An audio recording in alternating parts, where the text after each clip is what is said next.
day party, including Ruben Studdard, one of our very own graduates, on the quad at 3 o'clock.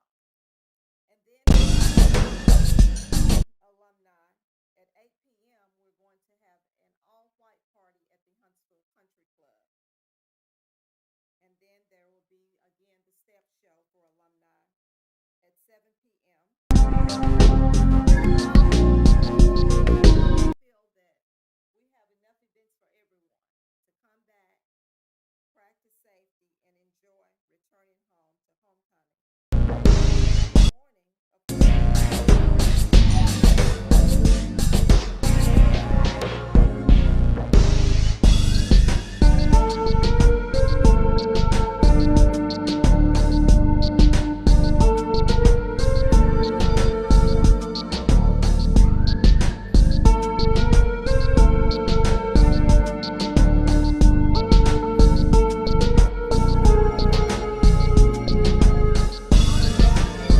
of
talked to our candidates, I suggested a format that was not really agreed upon. What I'm requesting is, what would you like? Do we go in?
This session of our interviews with the presidential candidates. We'll begin this session of the Board of Trustees with the roll call. Our secretary is en route, so I've asked Trustee Watts to call the roll.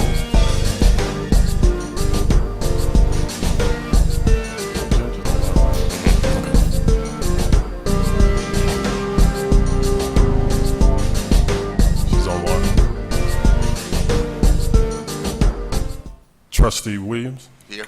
Which one? Both of them. Trustee Cole? Here. Trustee Gainey? Present. Trustee Hackett? Trustee Ball? Here. Oh, thank you, Ginger. Trustee Harper? Here. Trustee Pickett? Present.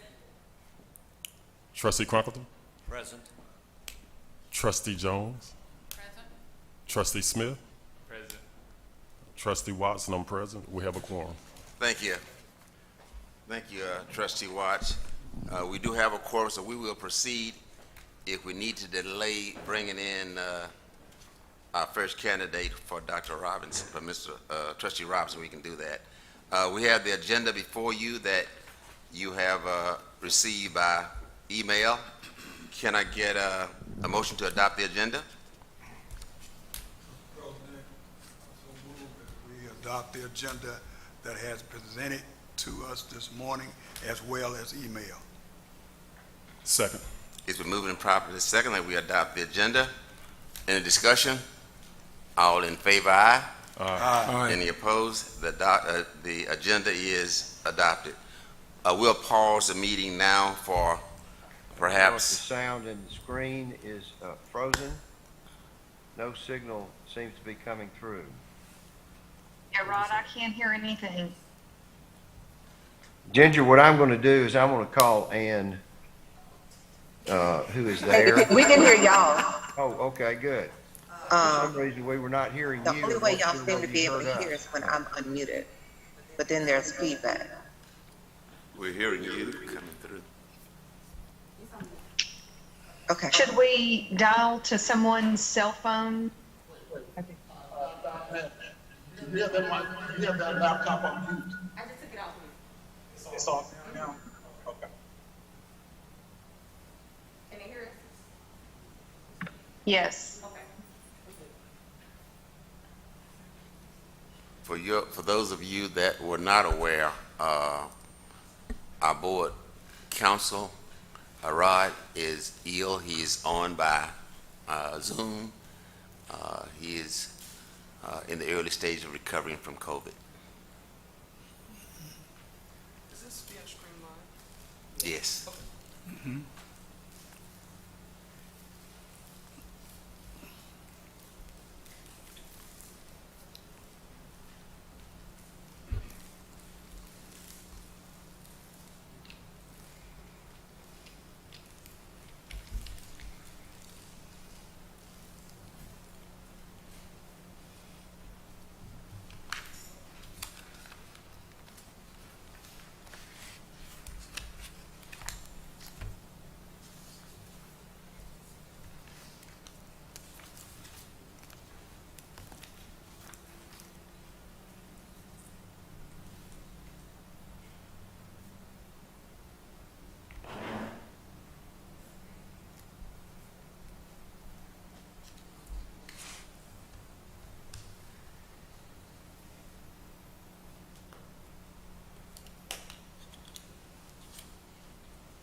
There's no sound broadcasting through to me. I don't know, Ginger, whether you're hearing anything? No, I'm not. Right now, we are not. We're at a pause now. We have, so you're not going to be hearing anything from this room as of now, except my voice. Oh, okay, no, again, I just want to make sure there wasn't a glitch. Unless apologize. members of the board want to send greetings to you to make sure their mics and stuff is working okay. How about Frank? You want to send greetings to Ginger and Rod? We're praying for you, Attorney Steely. Good morning. Good morning.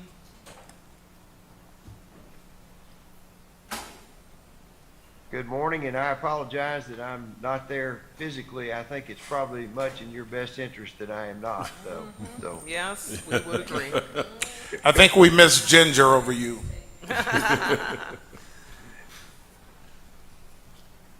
Trustee Jones, how are you doing this morning? Oh, I'm just fine. Good morning, everyone. Good morning. Good morning. Trustee Crompton? Doing well, thank you. Good morning. Trustee Pickett? Doing great. Good morning. Good morning. Good morning to everyone. Are y'all hearing us loud and clear, Ginger and Rod? I am, yes. Good. I am as well. Thank you. Good.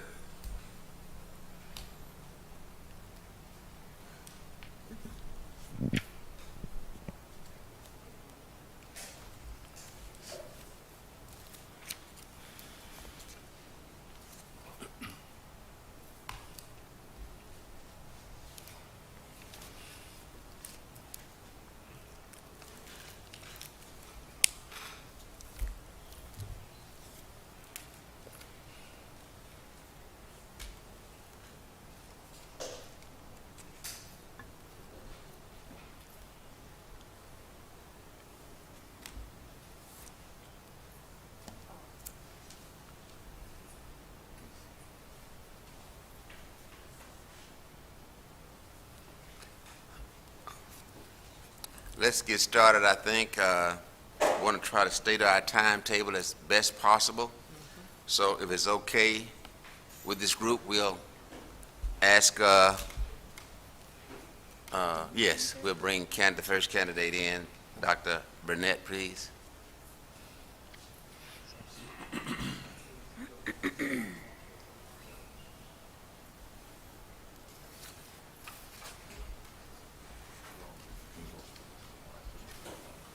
To me? Okay.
Good morning, Dr. Burnett. So Good to morning, see you everyone. again, and Good morning. Welcome. And welcome.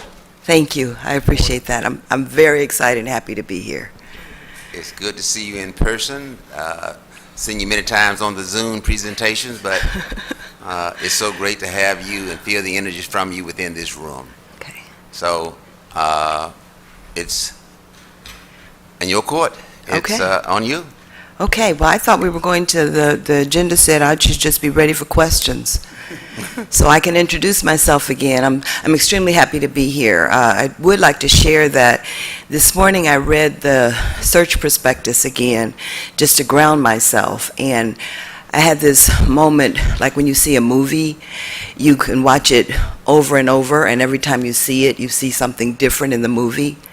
So when I read the prospectus again this morning, when I first read it, it was when I was really interested in applying in the position.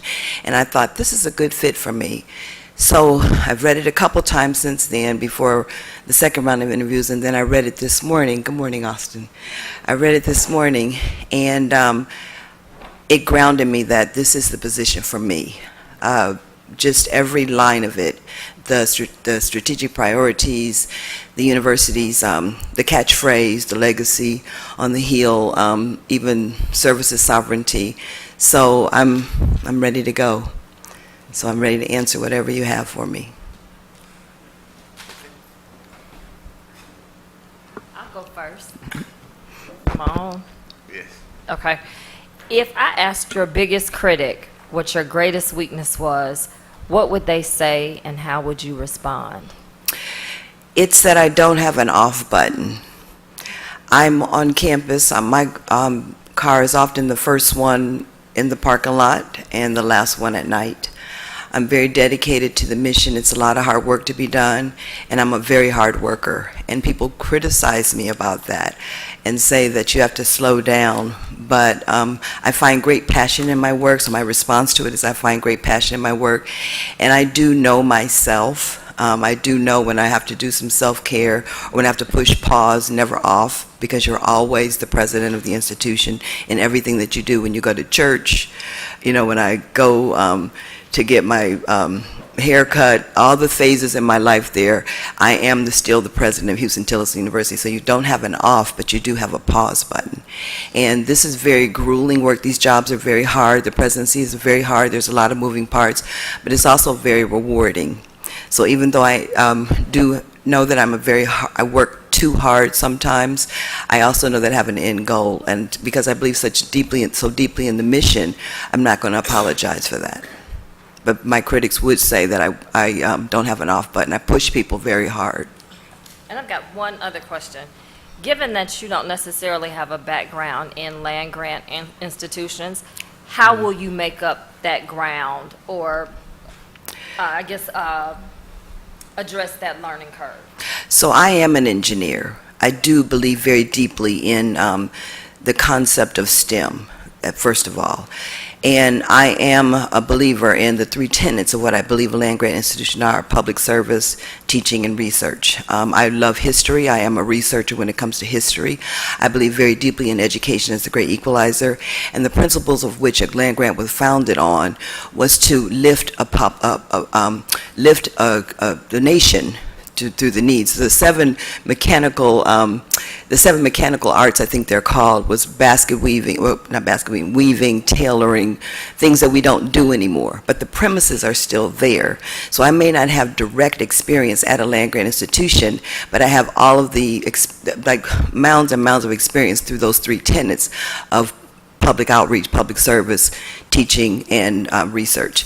And then in addition, we pushed really hard for Central State University to become a land-grant institution, and I was a part of the team that laid the foundation for that, recognizing the importance of it and also recognizing the value of the funding that comes with that. And it goes right in hand with the purpose of historically black colleges. To complement that with the land-grant funding and support on the federal level, it was just the natural next step for Central State, and it is, of the 19, the latest to get land-grant status. I'm very proud to have been a part of that team to lay that framework for Central State to become a land-grant institution.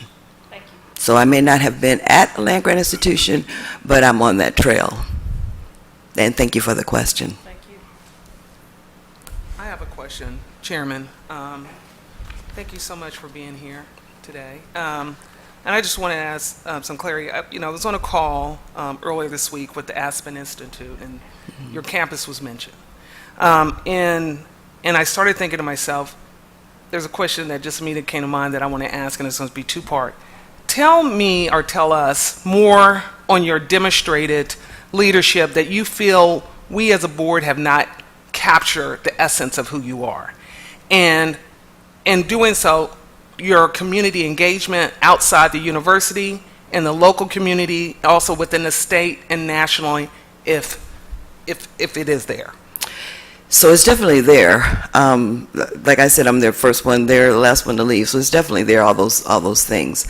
So the first part of the question, I was trailing you so quickly, so I'm deeply. sorry, I'll for break the, it up into two parts. Okay. I said because I have a lot going on in my head I right now. I know, and I want you to take your time. I want you to take your time. That's why we decided to come back on a second round, just to make sure that we don't miss out on an opportunity of a Zoom call. Which I appreciate. Yeah. So again, I was on a call with the Aspen Institute, and your institution came up. And tell me or tell us a little more about your demonstrated leadership that you feel we as a board have not yet captured, and talk to us about a little bit of your community engagement, because when your institution was mentioned, it didn't capture that within your interview. So I want to give you an opportunity to tell me a little more about your demonstrated leadership. So the first part of the question about capturing who I am, you can't on a Zoom capture someone's energy and passion very well. And I have a lot of passion around historically black colleges, their mission. I did not attend one. I'm married to a black college graduate. I have a son who is a black college graduate. We are not monolithic. We're not all the same. So that passion is contagious. And there in Austin, in fact, the Aspen Institute and institutions such as that, we have been working really, really hard to associate ourselves with those best practice institutions for a lot of reasons. Because if you want to go fast, go alone. You want to go far, go together. So there in Austin, when I got there, Houston-Tillotson was not recognized for the jewel that it is. It is the largest, the oldest institution that was Freudian, because I anticipate that it will be eventually one of the largest institutions. That was Freudian, but it's the oldest institution of higher learning. We were founded in 1875, the same year that Alabama A&M was founded.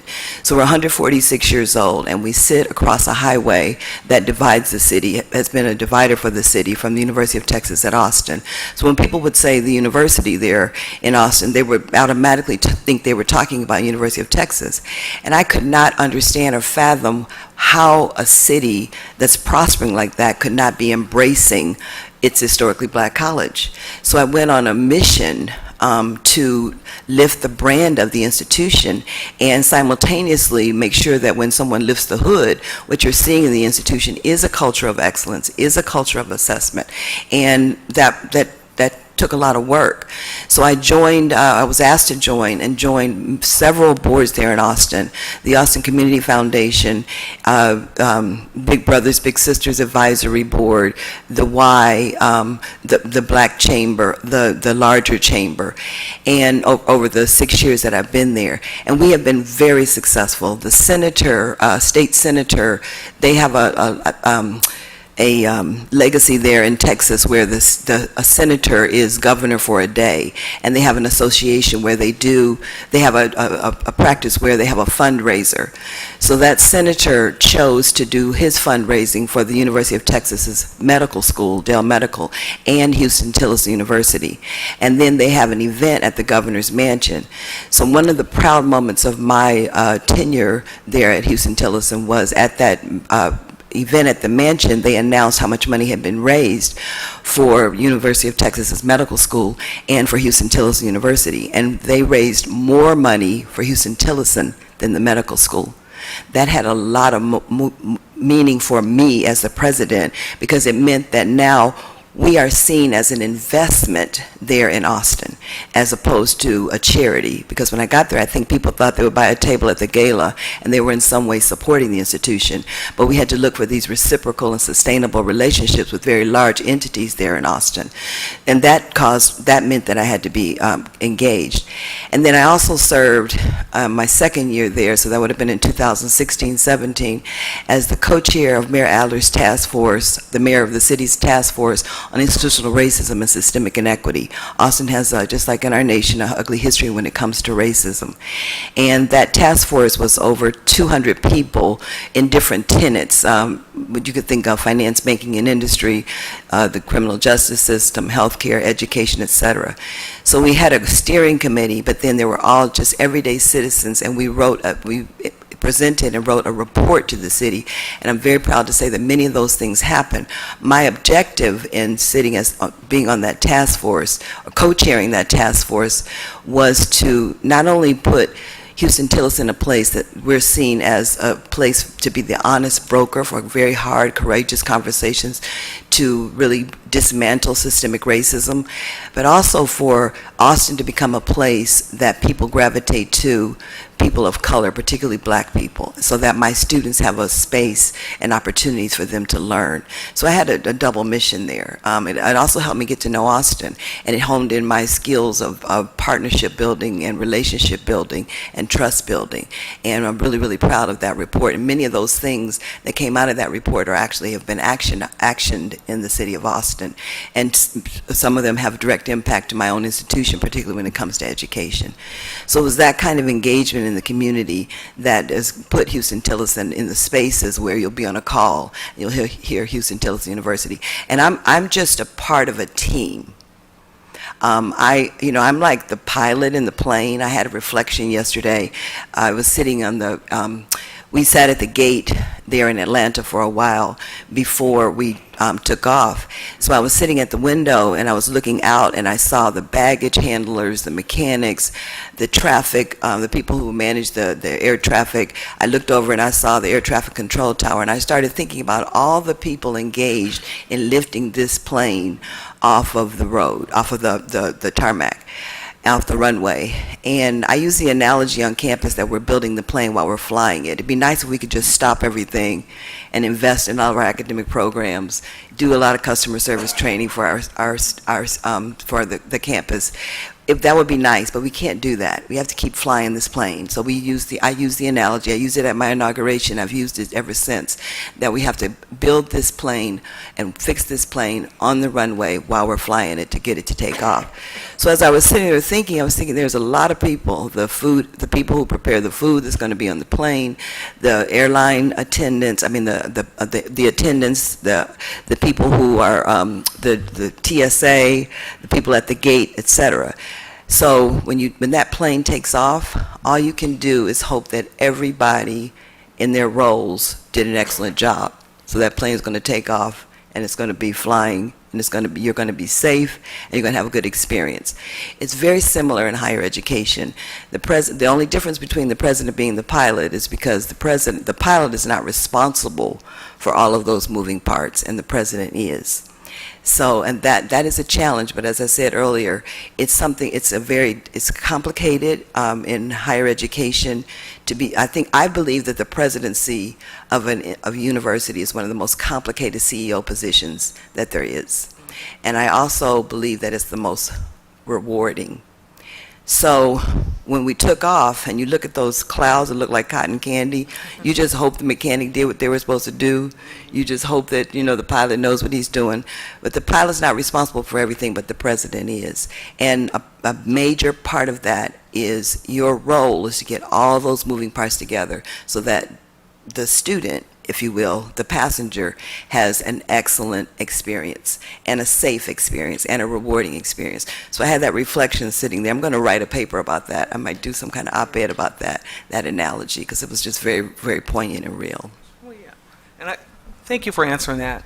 I think you kind of touched a little bit on the community engagement, but I want to take a little step further. I, as an alum of this institution, with generation of family members from here, and great-great-grandfather who came here with 40 acres and a mule. owned his own land. So I feel your passion and excitement when you talk about a land grant institution. And for many of us, many of the alumni listening, it's really rooted to the core of our soul. So when you talk about in your research and looking at the robust institution that we have, Alabama Agriculture and Mechanical University, you know it has a rich history of a very diverse community and also a very diverse and rich international community right here on campus as well as in our student body. Can you touch and elaborate on some of the programs that you have been a part of that I really didn't get a sense of on the online call? Programs of partnership that you have currently engaged in internationally and programs that you have currently and promoted within your student body at Tilson. Okay, so my passion project is that African American Male Teacher Initiative project. That is a passion project for me. I am a mother of a black male now, and through my husband's military career, my children went to 13 different schools, and I saw the impact of a K-12 experience and the challenges that you have in raising children of color, particularly black children. We always wanted the best for our children, but it always wasn't the best for them. So nationwide, there are only less than 3% of the nation's teacher force teachers are black men. And there's all kinds of studies that show that if a black male has at least one black teacher in their K-12 experience, they will persist, graduate, and do well. So on my campus, our teacher preparation program, I wanted it to specifically recruit, retain, and graduate black men to be teachers. But I need to find funding for that. And by funding, I mean scholarship support. So I pitched it to a lot of different entities, foundations, et cetera. And people were interested in it, but would not move to invest at the level that I knew would help make that program successful. So Apple has their second largest campus outside of California is in Austin, and I was introduced to their community engagement person through a city council person there who is also a Houston Tillerson alum, and that's the power of alums. One of our alums was on the city council, and that is the power. So she made that direct connection, and it took about a year, a lot of persistence, a lot of continuing to chisel away at it, and we continued to frame it, reframe it. We talked about weaving into another program that I would like to talk about in a few moments, which is our Green is the New Black program, the sustainability. We kept working with Apple, and Apple came to the table to give full ride scholarships, programmatic funding for programs, and also things like having other black male teachers come for a speaker series, et cetera, and then to become a certified Apple teacher. So I'm very, very proud of that, and we have tripled that program in size, and we were actually written up in Apple's their global media that they have about our racial justice efforts on the campus, and particularly with that African American Male Teacher Initiative. So that is an example to go out and have a framework of something. But once again, I may be the person out front, but I have my faculty that are actually in the department. We just recently hired 2 new faculty, which are really on fire about it, 2 black males to be faculty, more examples of my students across the board. And there are a lot of moving parts once again in that, but I'm very proud of that. Our Green is the New Black, we have a national forum, Green Justice Forum, where we have speakers come and talk about green justice. The impetus of that is every time we have a natural disaster, or with climate change, or with the challenges that we have, it's always poor people, and particularly people of color, that suffer the most. And so we have an environmental justice major that we've built out, that we partnered with Merck Pharmaceuticals, and Merck is an international global company, and we sometimes think that this is the United States of the world. And if you don't travel internationally, you don't realize that there's a very big global world out there. And our students need to be exposed to that. So we parallel tracked a couple things where we had we offered free passports to our students, and I'll tell why this is important. That we offered free passports to our students because once you have the passport, then you're more leaning into traveling globally. Before we did that, Merck wanted one of our students to go and present on an international scale in Prague, in the former Czech Republic in Prague, to present some study and undergraduate research that he did. As an engineer, as a president, as a black woman, I was so proud of that student. But he did not have his passport, but Merck paid and actually expedited his passport. And that is really what pushed us into now. We have to get our students to have passports so that when these international experiences come to be, they don't have a burden. We also have that challenge with rabies because my students are, another project we have is with the Texas Park and Wildlife. And the students chose to do an undergraduate research to trap coyotes, and they had to get rabies shots. So we had to, the university had to, get the funding to find funding for that for the students to get rabies shots. Now, I'm not out there, I do a lot of things with my students, but I'm not out there trapping any coyotes because I don't want to get a rabies shot and I don't want to be trapping coyotes. But that's the kind of thing that you want your students to be engaged in, is those kinds of experiences. We push very hard for our international students for admissions. I'm really proud of a campus my size. We have students from South Africa, Brazil, Spain, and they add great value to it. During Zoom, I had another bright spot in my presidency. During COVID, we did everything online, and we have a Career Pathways initiative. So it's a pre-freshman program. There's a program within CPI, we call it Career Pathways Initiative. So because it was online, I got to go to many of the sessions as an observer. So I went to one of the sessions where the students presented their ending culminating project, and one of the students, her name is Yvonne. Her name is Yvonne, and she's Nigerian, and so she was in Nigeria on this Zoom, and big time difference. So she is a committed student. She's now on campus. I actually got to hug her and see her. She's a real person. I tease her. She's not one of those just a kind of a figure inside of a Zoom box. But during that, here she is doing a presentation from a global perspective from Nigeria with students from San Antonio, Austin, and Houston. And I realize how small the world is now and how big our students' experiences have to be. And the technology has shown us that there's a lot of things out there that we haven't even touched as a society, and we have to posture our students because we often think about the jobs of now, but most of the jobs that are around now were not thought of 50 years ago. And so we have to think not as we know it, but as we don't know it. So in that moment, and her mom was there in the background watching this presentation. And it was just a really good moment for me, but a stretching moment for me, because even though I talk about future possibilities leading from a lens of future thinking, I do a lot of talking about that, coming from a space of abundance, not scarcity. But I actually got to see it and live it, and it was really encouraging for me and showed me that our schools have to be forward thinking. We cannot rest on our laurels of who we are. And you can protect the core and the legacy and the beauty of who you are while simultaneously stimulating progress. That's what the founders did. They protected the core of who they were, and they stimulated progress at the same time. I'm the 6th president of Houston Tillis and the combined institutions.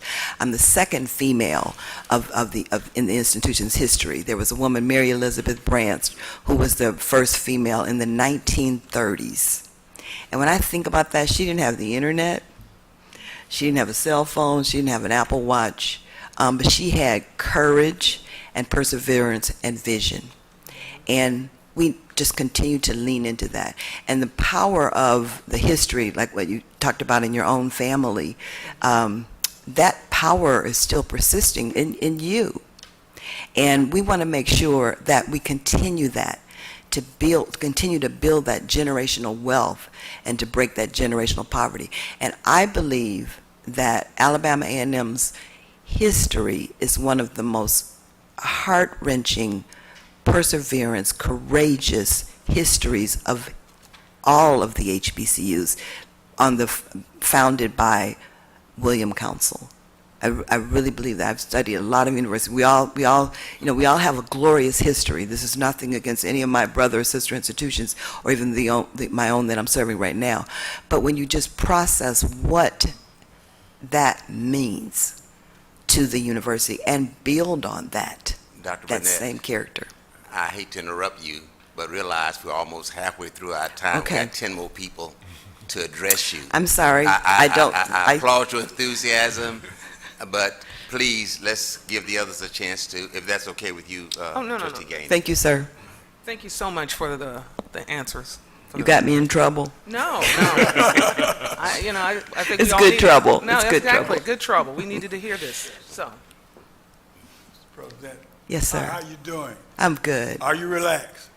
I am. Now I am. How about taking a big, deep breath and say, I'm relaxed? There you go. I wasn't relaxed when I came in because it wasn't the setup that I was quite expecting, but Dr. Swoop had given me a heads up. But now that I'm here and I'm standing, I'm fine. But I appreciate just wanted to that. make sure, okay? Thank you. I really appreciate I'm John that. Hackett Jr., class of 1965. I'm very proud of this university. I only have one question for you. As president, it is essential to not only uses and changes, but also manage changes, particularly those changes that involve personnel. Discuss, please, 2 or 3 specific cases or instances involving your leadership in change management, please. So I believe my critics and those who are not my critics would say that I'm firm, fair, and transparent, and I'm consistent. You have to make decisions that are best for the university and not for individuals all the time, and that's hard, particularly because we pride ourselves on being a community and a family, so it's really hard to reprimand or to remove someone in your community. But as the president, you are responsible for the success of the institution, and that should be your sole focus. When I got to Houston-Tillotson, I had a member of my cabinet that was not a good fit, and for the goals that I had seen were necessary for the institution to reach fiscal stability. So I made the call to not continue that person. And it was a complicated call because that individual had been at the institution for a while and knew, where all the fingers were holding things up, etc. However, it was not best for the institution for the long run, and we are all replaceable. I started at Houston-Tillotson on a Wednesday. My predecessor had been there for 15 years, and he stopped on a Tuesday. So we're all replaceable, but the role is to make sure that we're excellent in everything that we do, and it is your job to be accountable, my job to be accountable to the board to do that. To keep the institution viable and strong. So in addition to that of removing someone, also in bringing someone in and taking a chance, I believe very strongly in young people. I have a very young staff and in key leadership positions on my campus, because young people don't have fear in new ideas and innovation. They don't have anything hanging over them about, we always do it this way. They instead are very creative. My philosophy is, I know what has to be done, but I don't always have to tell people how to do it, because you'd be surprised if you tell someone what has to be done. They come up with their own creative ways if you have someone that's really a forward thinker and very committed and dedicated in their role. And that's across the campus in all positions, in the faculty positions, in the staff positions, in the administrative positions, in all roles, even the vendors that serve the campus. So I have brought on some very young people and took a risk on them, and I'm very pleased with their performance, the culture that they've helped us to build. It's kind of to help us break through. Now, that being said, I also have a lot of long-standing, because it's like building the game of Jenga, and you also need that wisdom in the room. So you have to find that balance, and that's a prime example of how I built my team. I have a very good team at Houston-Tillotson University, and I'm very proud of that team. And there is a balance. There's a balance of all kinds of diversity, age, experience outside of the academy. Sometimes we often think that we have to hire people who only have higher ed experience or who only have historically black college experience. We have to break through that, because if we hire someone corporate into a position, they bring a different way of thinking. They come up with different ways to do things. They may not always be the right way to do things, but at least it gets you to stretch into considering those kinds of things.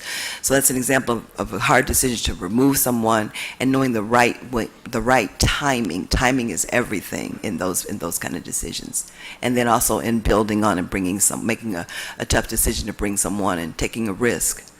And knowing when the risk is not going in the right direction. You have to keep your finger on the pulse at all times. That's why the presidency is so complicated.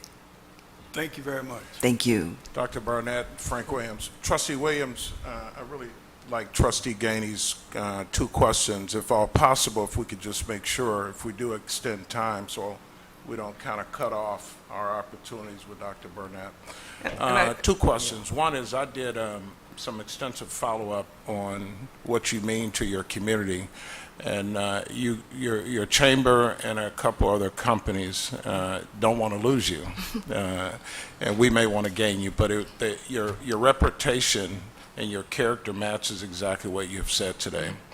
The other question is, can you expand a little bit on what Trustee Gainey said? Talk about how important it is to be strategic in your community with these larger companies, and also broadening that out, so that you have a real good insight to transforming our young folks to getting access. Mm-hmm. One of the things in America they talk about with African Americans, we don't have access. Right.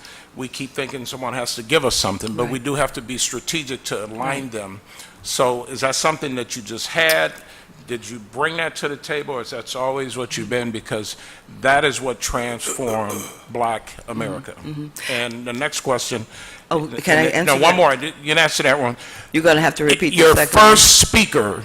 Who is that going to be when you become the president of A&M? Who would you invite? Oh, I won't forget that question. That's an excellent question. So the first part was, I went to Ohio State University thinking someone owed me something. I was smart. I was good in math, and everyone told me I should be an engineer. So I went and became an engineer.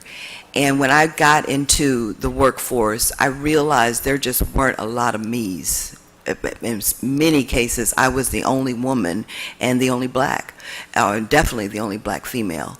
So that has become something in my DNA, this social justice movement, to be sure that I am not the only one in the room. I'm strongly committed to that. I'm still fully engaged with my alma mater, because we're still struggling with getting black people. They're diverse, and I love my alma mater, but we're still struggling with getting black people, particularly black women, in massive numbers in engineering. So I'm committed to that.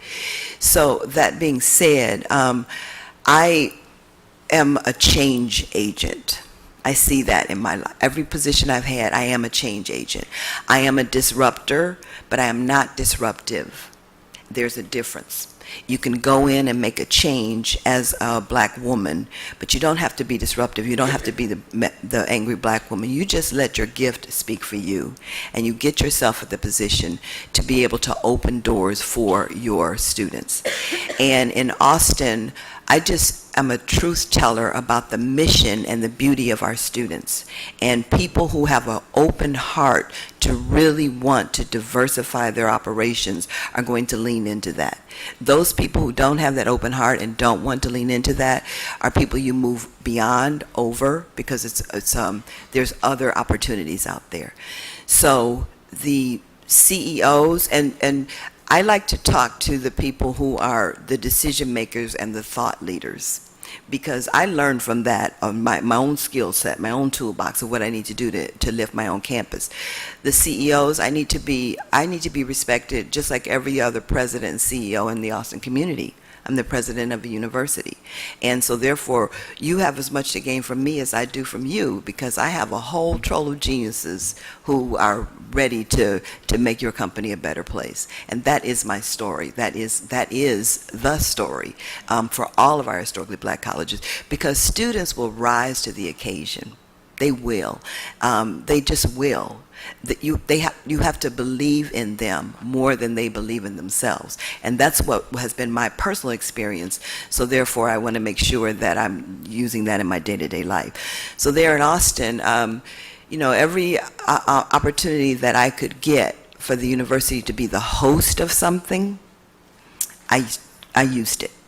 When we rolled out, the Urban Land Institute did a study, because Austin is now about to implement a $7 billion transportation project, Connect is called, with the metro system, electric vehicles, buses, etc. So I inserted myself in those conversations. I was actually invited into those conversations for the university to be places where the community came to be able to give feedback on the project. So we're like an honest broker. We're a location, and many of those people had never been on my campus, but now they're on the campus. So fast forward in that, I now sit on the Austin Transit Partnership Board, which is the board overseeing that $7 billion project, as a result of my voice being heard about the importance of equity. And Austin is the only city that has $300 million set aside for anti-displacement, which is a major challenge when you have those large-scale transportation projects. And the president of a university should be involved in those conversations, because you are a part of the heartbeat of what makes a city continuous prosperity. And the HBCUs, we bring that flavor, that color, and that magic in a lot of ways to the city. My first speaker would be Nicole Hannah-Jones. I would invite her to campus. She is someone who respects the historically black college mission. She respects our history. She is a consistent student. She's fearless in her work. And she's the author she's the caretaker of the 1619 Project, which opened a lot of eyes. She also is very controversial when it comes to critical race theory, but she gives people information. And that's what people need, is information.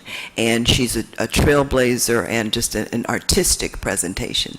And I would love for our students to be exposed to her. Thank you. Trustee Gaines, I think you were trying to... Oh, I was just going to insert a comment. I just wanted to tell you, you look very relaxed, and you strongly stand in your fortitude. So I just wanted to make a statement, because a lot of times we come in, the deep breath, I think you're doing extremely well, and your confidence exceeds. So that's very important to me as a president. Thank you. I appreciate that. Thank you. I'll go ahead and ask a question. I want to kind of follow up on what Trustee Gaines started with. Now, we know that Alabama A&M is a complex or comprehensive land grant and research institution. You said that you understand the history and whatnot. So, we have around 6,000 students, 43 undergraduate programs, 23 master's programs, and 4 doctoral programs. Mm-hmm. So could you cite any experiences in leading and managing a complex organization like that? And with the university of this size, can you tell us how you would grow those? Because we are interested in growth as well. Mm-hmm.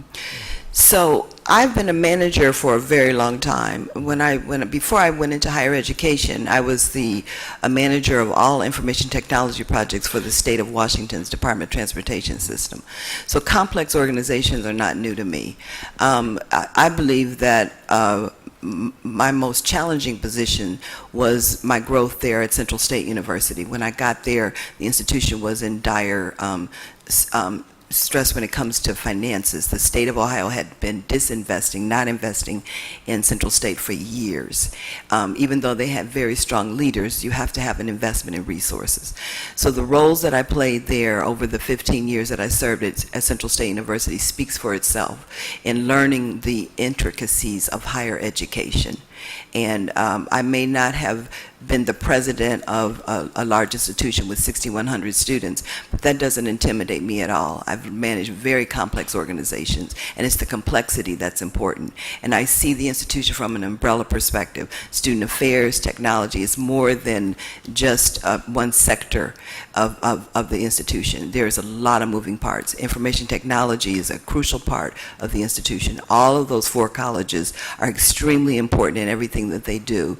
All of the majors. But then you have the groundskeepers, the housekeepers, student affairs, you've got security, you've got the business office, you've got all of those different factors, the bursar, paying the bills, accounts payable. There's a lot of moving parts of an institution, and there is no operational piece of an institution of higher learning that I have not worked at, and I'm very proud of my record about it. And it doesn't matter if you have 10 bills to pay or 100 bills to pay. You got to figure out how to pay your bills. You got to keep your composite scores up. You got to keep your UNAEP up. You have to contain your costs. You have to find alternative revenue streams. All of those things work together. That's back to my analogy about the airport. So all of those things run together, whether you have 10 students or whether you have 6,100 students. That to me is the exciting part about it, because I'm ready to move. I wanted a large STEM school when I went back to school to get my doctorate. And I went back to school to get the doctorate so that I could get a presidency. But at that time, and I've shared this before, I thought I was ready. But in hindsight, being very true to myself, what I didn't have was that community engagement and the opportunity to be able to articulate the vision to corporations and large-scale foundations and fundraising. I had not had experience in fundraising. I've gotten both of those at Houston-Tillotson. I love Houston-Tillotson. I love what I'm doing, but I'm ready to take it to the next level. And there's so much opportunity at Alabama A&M. You're in a hotbed city. You have those 4 robust colleges. From the interviews, I could tell you have very engaged, bright, wonderful students at the doctoral level and the undergrad level. And then you have faculty that are engaged and truly believe in the mission of the institution. And you have an alumni base that is nationally, if not internationally, known for the love of its institution and walking billboards for the power of it. So I just see myself at that space really lifting the race with education as a great equalizer. We are a gift. We are not to be the gift. We are the gift. And we just have to move ourselves into that space. Was there a second part to your question? Of all those things, of all those components that I named, I talked about growth. How would you grow what we currently have? That was the second part. Okay, so the key thing that I would want to focus on is growing enrollment. And to do that, you grow student success and investing in academic programs and also lifting the brand. Those things are permeable. They are not standalone.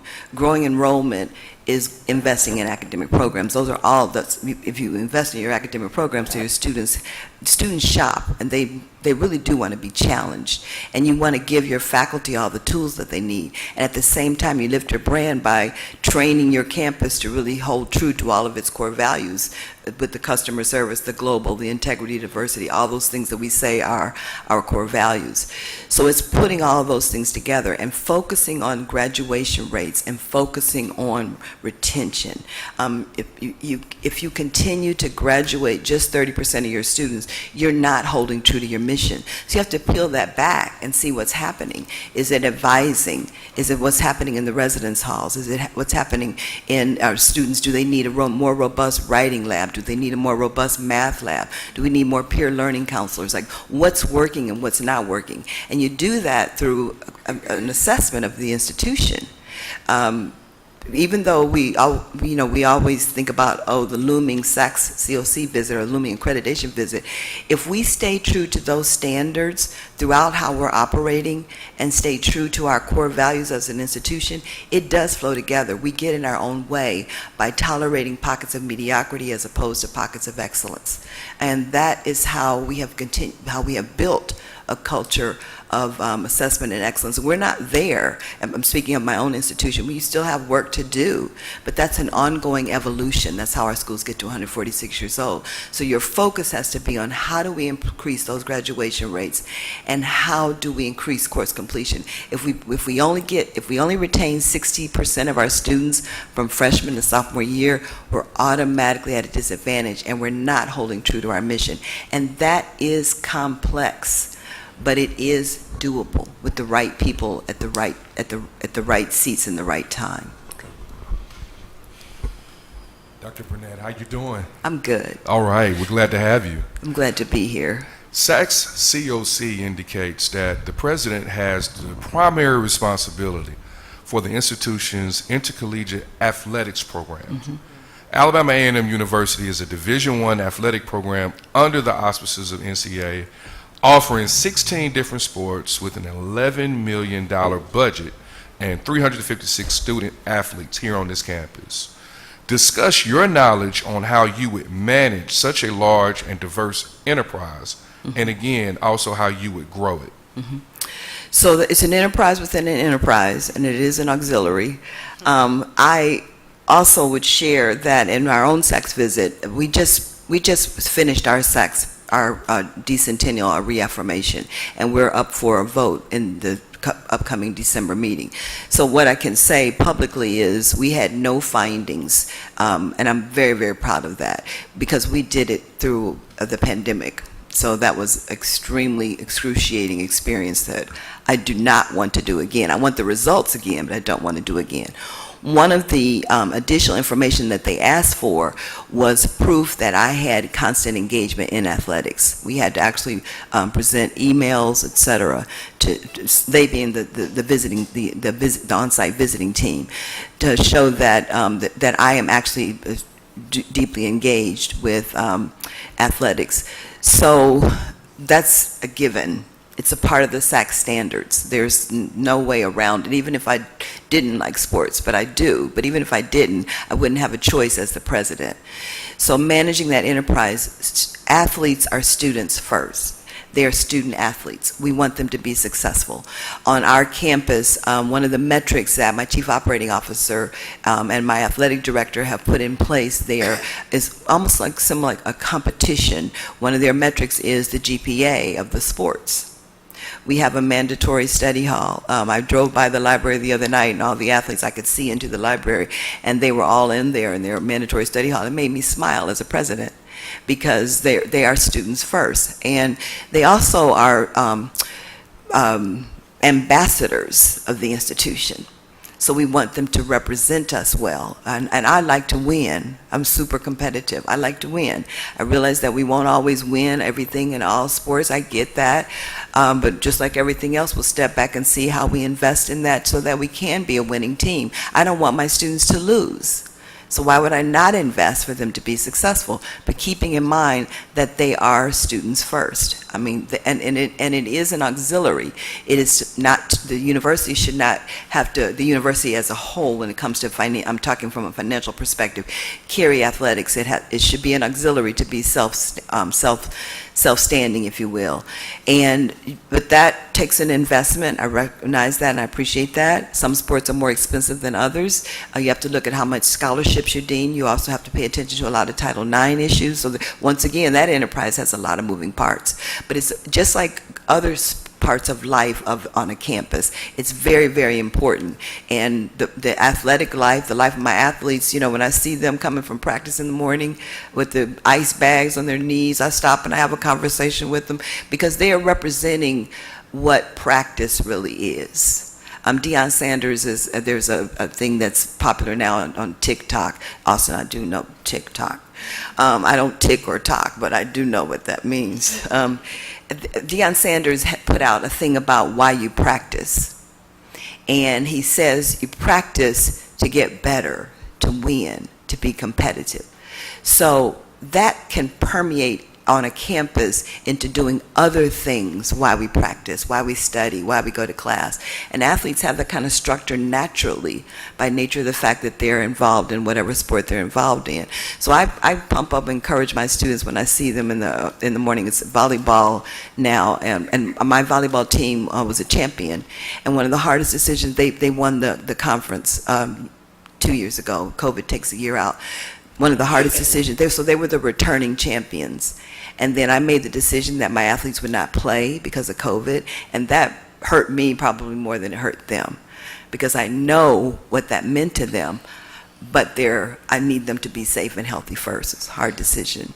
So, Dr. Burnett, right now, Alabama A&M is the current national HBCU champions with football. And I'm proudly wearing my ring with that. And also the tennis team as well have been successful this year as well. So with so much good that is occurring now, how would you continue to support or grow these programs to continue to enhance the other athletic programs and the university as a whole? How would you grow that? I have my because of my volleyball champion, so I like rings too. I want my ring too. It's no different than what I said with everything else. It's that culture of excellence and that competitiveness and that investment in where the needs are. And that, standing here right now, I don't know specifically what those are, but I do know as the leader, I want all of our programs to be successful. We will have turbulence, we will have troubled times, we will have challenges, but and part of my responsibility is make sure we're following the rules from the conference, the division, et cetera, and holding people accountable when you're not. So my strategy is not different at its core. But just like my strategies in, how you're managing student affairs, at its core is not different than how you're managing athletics at its core.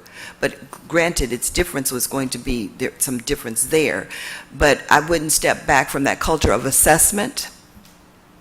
Like, why isn't, and I'll just use a team, do we have bowling? Okay, I can't use that. I'll use, do we have rowing? Okay, so I'll use rowing. If the rowing team is not doing that well, is it the coach? Is it the equipment? Is it the competition? Is it the disinterest? What is it? And I can't compare the rowing team to the basket weaving team without understanding the core of why one sport is challenged over another. Are we paying too much attention to this other winning team at the expense of another team? When I got there, my Lady Rams did not have the same level of equipment for the basketball as my men's team did. That's unacceptable. So it's looking at that and making those hard decisions. Kristen Ginger, if she wants to get on, go ahead.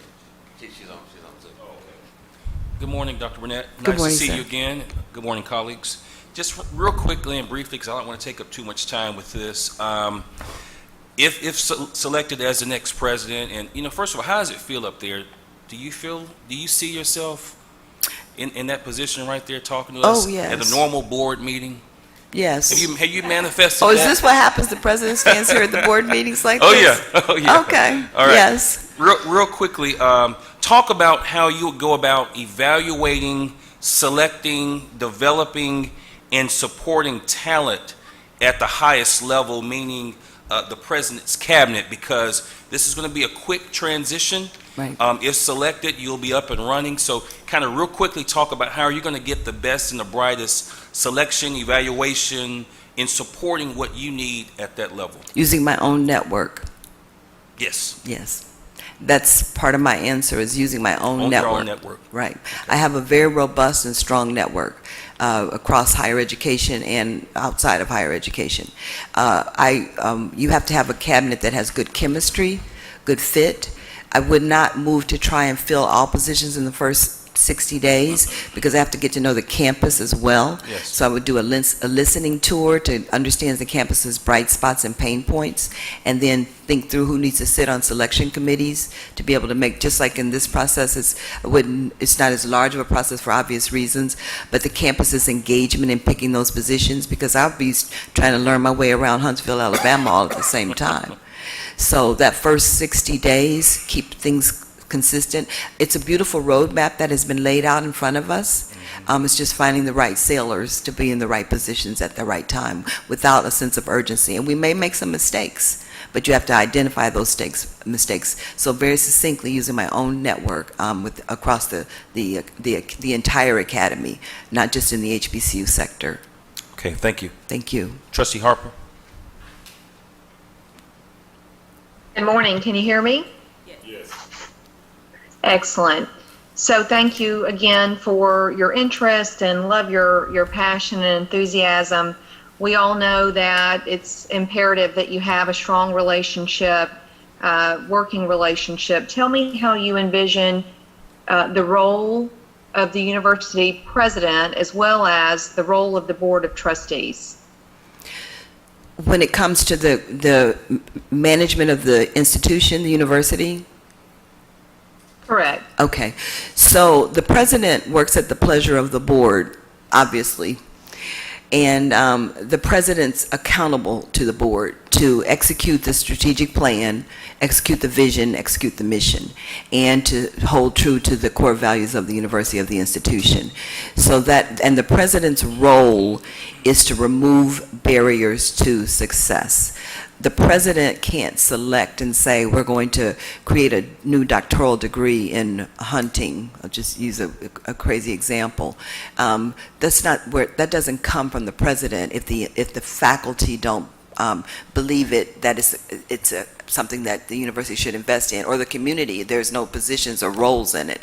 The president's role is to gather all the team players, if you will, and have these conversations to be able to make this shared analysis, and then the president's responsible for the ultimate decision to recommend that to the board. The board's role is the governance of the institution. You hire the president to manage the university. You don't hire the president to help you manage the university. The board is to govern the university, to make sure that we're fiscally sound, to make sure that we're growing our enrollment, to make sure that we have robust academic programs, to be sure that we have a culture of assessment, so that when SAC-COC, when our accreditation comes through, and to challenge the president to manage the university to become best in class. We don't want to be number one in social mobility and not be honored as number one in academic excellence. And that's not just among HBCUs, that's across the board with all things. So the board holds the president responsible for that. The communities, the community at large, outside of the coffers of the institution, is responsible to support and promote and bring in and integrate and make it a part of the fabric of who the university is, of who the community is. And the university's responsibility is to step up to the plate and swing and hit those home runs and represent the institution, represent the city and the community well, so that people will continue to want to come and not only go to Alabama A&M, but be a part of the Huntsville, the greater community. All right, I have a question. How are you today? I'm well. How are you? I'm well. Good. What do you see your role is in working with legislators and local and state of Alabama, just lawmakers, if you are selected as the 12th president of Alabama A&M University? So, thank you. So, at Central State University, we spent a lot of time from Wilberforce to Columbus, Ohio. I knew that road intimately in advocating for the university. We had it was not a part of our core funding. It was supplemental funding that we received, being a minority serving institution there for the state of Ohio. So every legislative session, it was up for grabs, if you will, in balancing the budget. So building those relationships with those legislators was very important, and their staffers, probably even more so in some cases, and the staffers, to get to know them as bills come forward, as decisions are made when it comes from a budget perspective, and then let your enthusiasm about about the institution be contagious. And take your students to the Hill, not only for them to be able to learn the process, but for them to tell the story. Some of our most effective presentations, when I would be called to be able to testify before the state legislators, was to have students. I would get up and do my wonderful presentation about the metrics at the university and how far we had come with our finances, et cetera. And then you get a student up there and they just speak from their heart and talk about their story and the beauty of their HBCU, what it's done for their lives, and the room just lights up in a very different way. And also it's good for students to be able to advocate. Right now, currently, my students are planning, under the direction of one of our professors, planning a conference on campus for state legislators to come, members of the Black Caucus, as well as our local Congress, our representative there in the state and on the federal level, to come and talk about investments in historically Black colleges. And that's a student-sponsored event.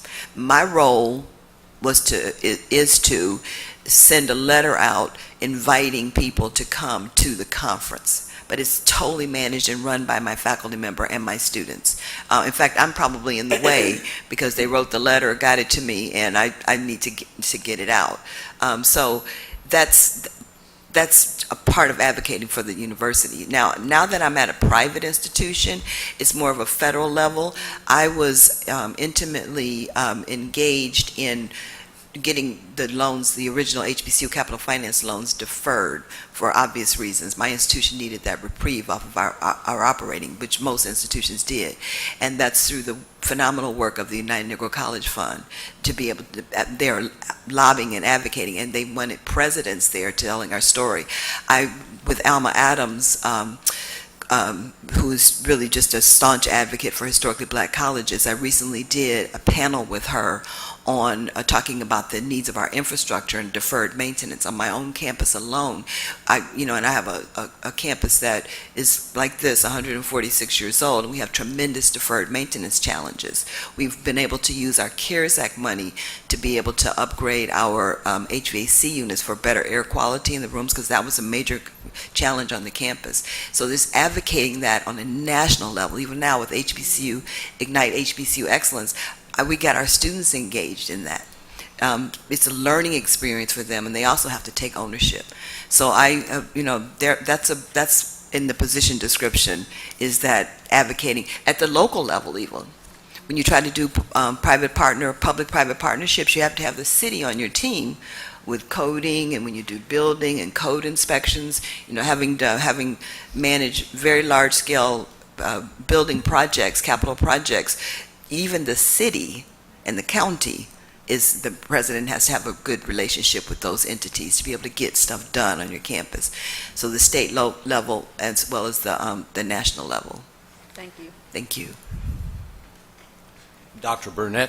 Good morning, sir. I appreciate Trustee Johnson's first question about the 1890 land grant. Mm-hmm.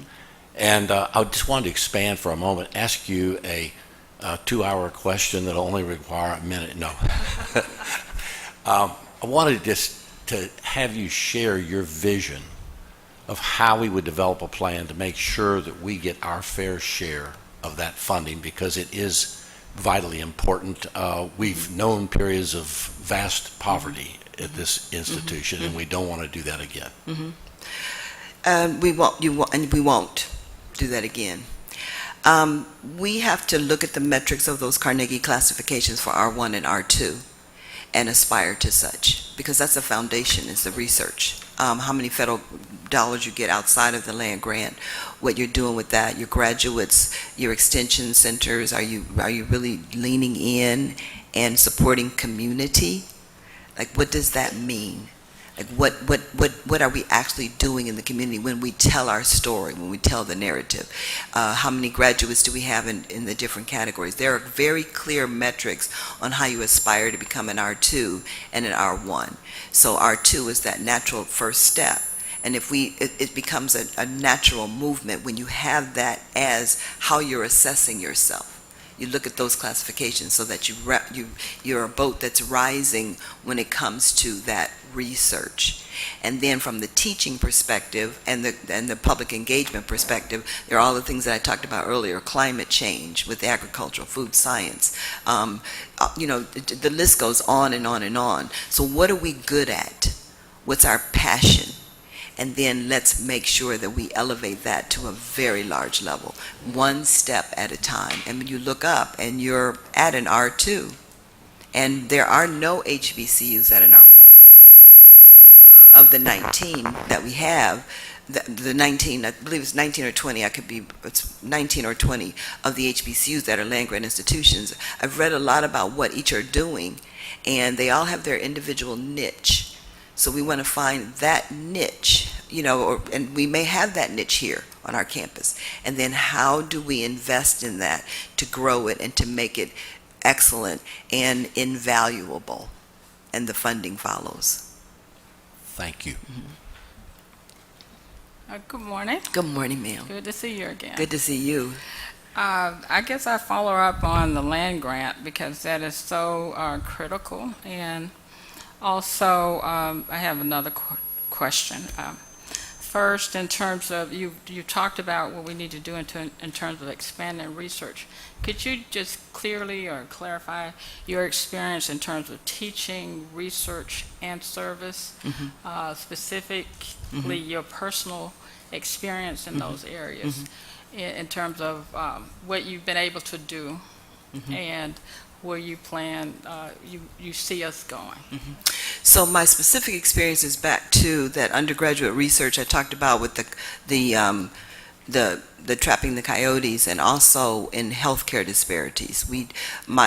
As an undergraduate level, my role as the president is to support those efforts. My faculty, biology is our fastest growing major for a lot of reasons, and that's unique to Houston-Tillotson. I'm very proud of that because we're a liberal arts institution. And it's because we are doing a lot of innovative things in there. So a part of that was partnering with Merck Pharmaceuticals, and Merck underwrote the cost of a faculty member. We looked at our curriculum. They were interested in biology, bioinformatics, biology, and technology. So the faculty got together, and my role is to create a forum, like to make that soil so that those seeds can grow. I am not a biologist, so I can't really speak to the specifics that are happening in there. Now, I'm a technologist. I can speak to that. The Uber driver last night said this is a city of engineers and geeks, and I was thinking, that's me. She said young engineers and geeks. I can take the engineer and the geek part. So that's a very specific, that's a flying high project now. And we looked at health disparities. We looked at zip code, life by zip code, because there in Texas, your lifespan is dictated by the zip code you're born in and live in. And that interested me. So I did a lot of talking about how can the university be engaged in that through undergraduate research, and our students are actually now involved in that through a partnership that we have with some city people as well as a healthcare facility. So those are specific, I'm not the specific researcher. My role is to remove barriers. A faculty member identified that need. It's a passion of mine. I understand it, and I see that's what HBCUs do for land grant. I mean, that's the purpose of it, to find this challenge in society. And all HBCUs are these bastions of intellect and curiosity to be able to address.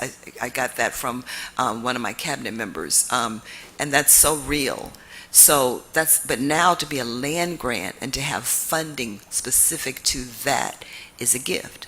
So it's identifying those needs, identifying where the passion of the faculty is, and my job is to make that happen, to remove those, whatever those barriers are. It could be talent, recruiting good talent. It could be keeping good talent, which is a challenge. And that's, getting people connected to the mission. It could be finding partners sitting at the table and being able to have a forward-thinking vision, to be, that's to be that future thinking, so that people don't realize that you're stagnant, kind of stuck in where you are. Those are all the roles of the president in those conversations. And I was specifically looking at, in terms of teaching, your experience with that.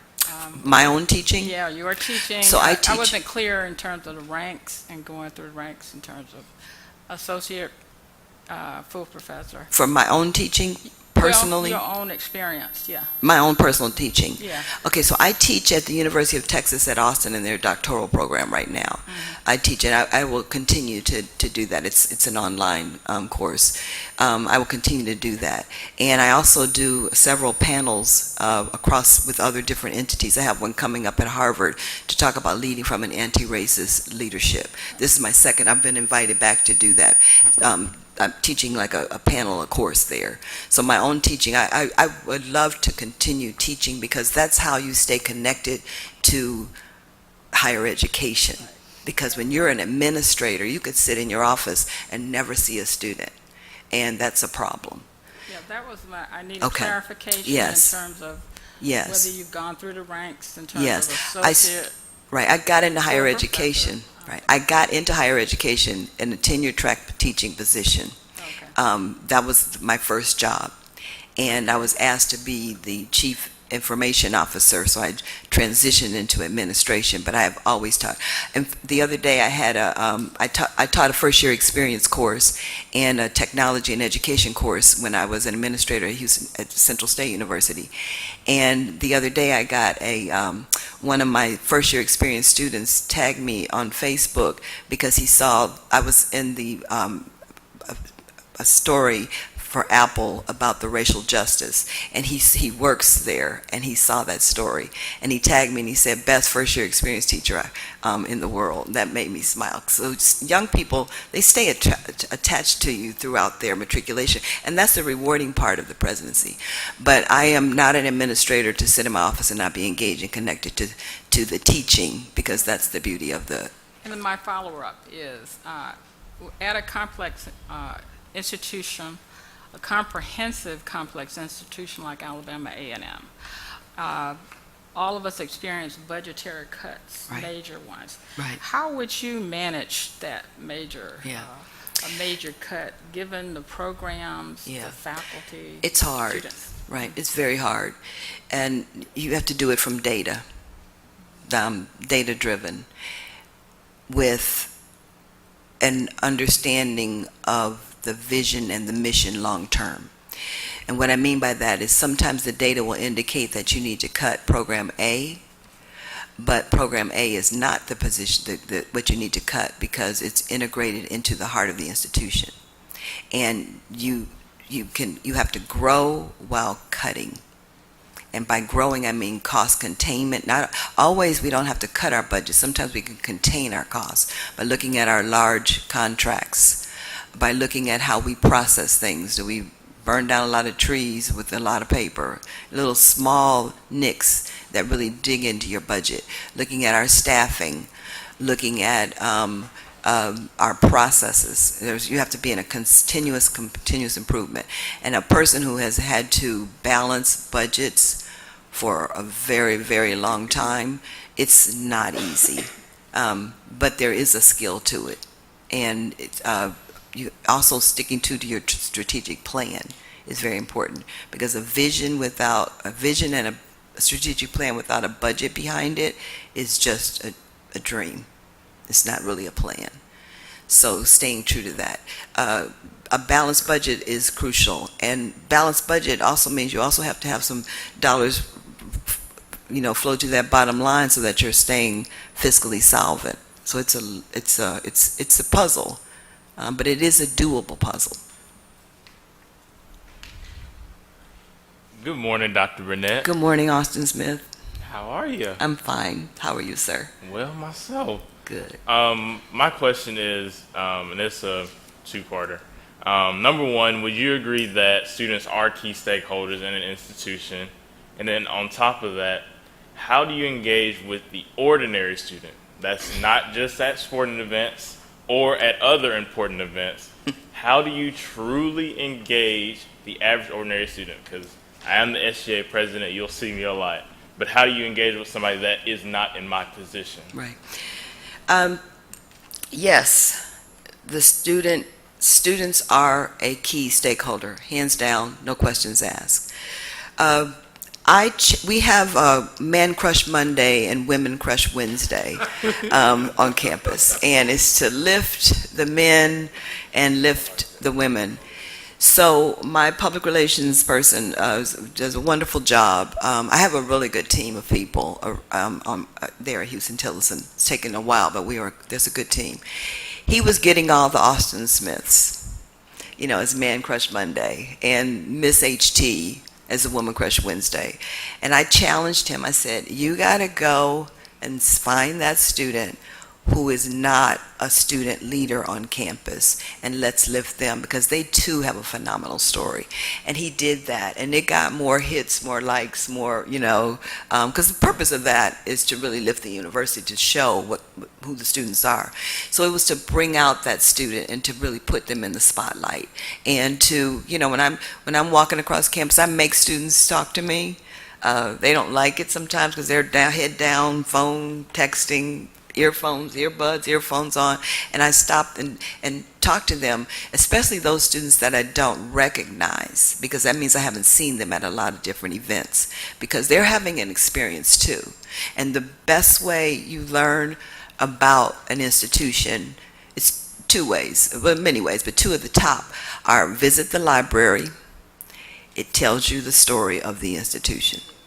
Any institution. Visit the library. It tells you the story. The second is talk to the students. It'll tell you everything you know, everything you need to know about a university. So it's engaging those students in other ways. That's just a quick example, because I got to keep going. You can allow me one more. Do you view the presidency as a desk job or an interactive job? Interactive.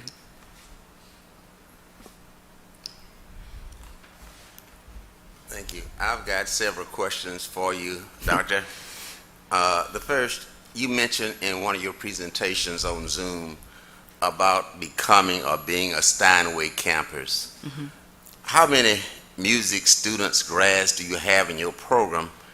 And what was the cost to the university of becoming a Steinway campus? And how does that relate to your overall budget?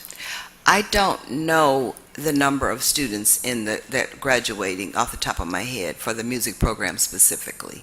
So I could make up. Your website says about 1.5% of your enrollment. Okay.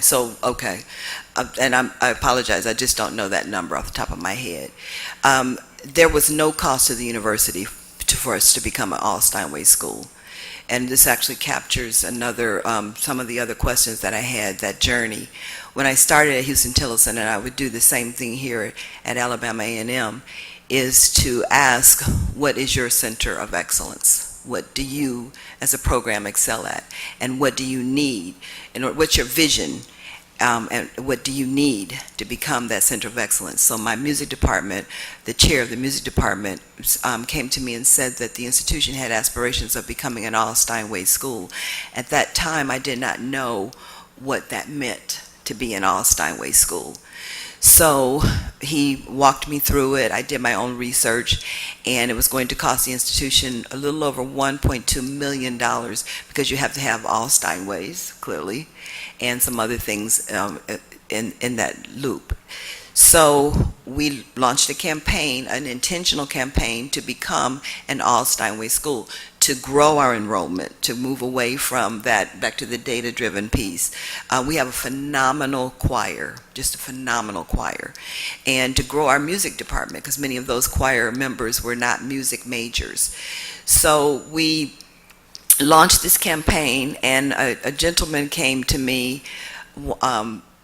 as a potential donor, and he had on, this is one of those moments you never know who you're talking to, brown khaki pants and a shirt that just looked like he just they just came out the dryer, and he put them on and came to campus and to talk to the president. And I talked about my vision, our mission, the music department, aspirations to grow the music department, how the faculty had clearly showed that becoming an all-Steinway school is a recruitment tool to be able to recruit these star music students. So he went away and he sent a check for $800,000 shortly after that to purchase all the Steinway pianos. And then we got a request from a family to be able to close that gap. And then we did some other fundraising to be able to close the gap. So we are an all-Steinway school, the only one in Central Texas of all schools, and one of very few HBCUs that are an all-Steinway school. And that is a badge of excellence. And now we have Pandora coming to us. They've just invested into some scholarships because that it becomes contagious and people like to be a good news story. Their investment is music technology. And I have to say, and I've shared this before, there was a learning point for me as a president because I took a tour of the music department, and I had been in that building several times, but I had never gone into the practice rooms where the students actually practice. And I was saddened by the age of the pianos there. And then I got to see, but the faculty members saw on a daily basis what I didn't see. And as an IT person, I always think about equipment being the bells and the whistles that we see, the digital plant, if you will, never about the actual instruments.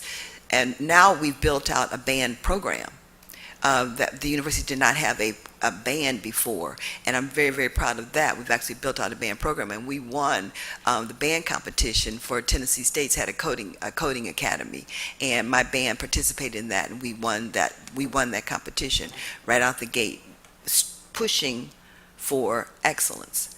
So that all Steinway School that's been one of those things. And I took a tour of the Steinway, which was a leadership development moment for me, the Steinway plant in New York. And everywhere they have nothing but excellence, a standard of excellence. And that's why they're Steinway, a brand. Thank you. You mentioned, I think, Trustee Hackett, somebody asked you about relieving people or firing people. You mentioned one person back when this president took over and I joined the board not long afterwards. We were significantly overstaffed. There was proration in the state, significant budget cuts. We were running in the red, and a significant number of faculty members and staff had to be let go. What number of faculty staff have you let go since you have been there? And tell us those circumstances, please. I have not let any faculty or staff go because of budgetary challenges. So we have not had any furloughs or layoffs there at Houston-Tillotson. During COVID-19, we took a $1.6 million hit to our budget. We stepped back because we closed the residence halls. We stepped back to figure out, my goal was to navigate the university with no layoffs and no furloughs, and we did that.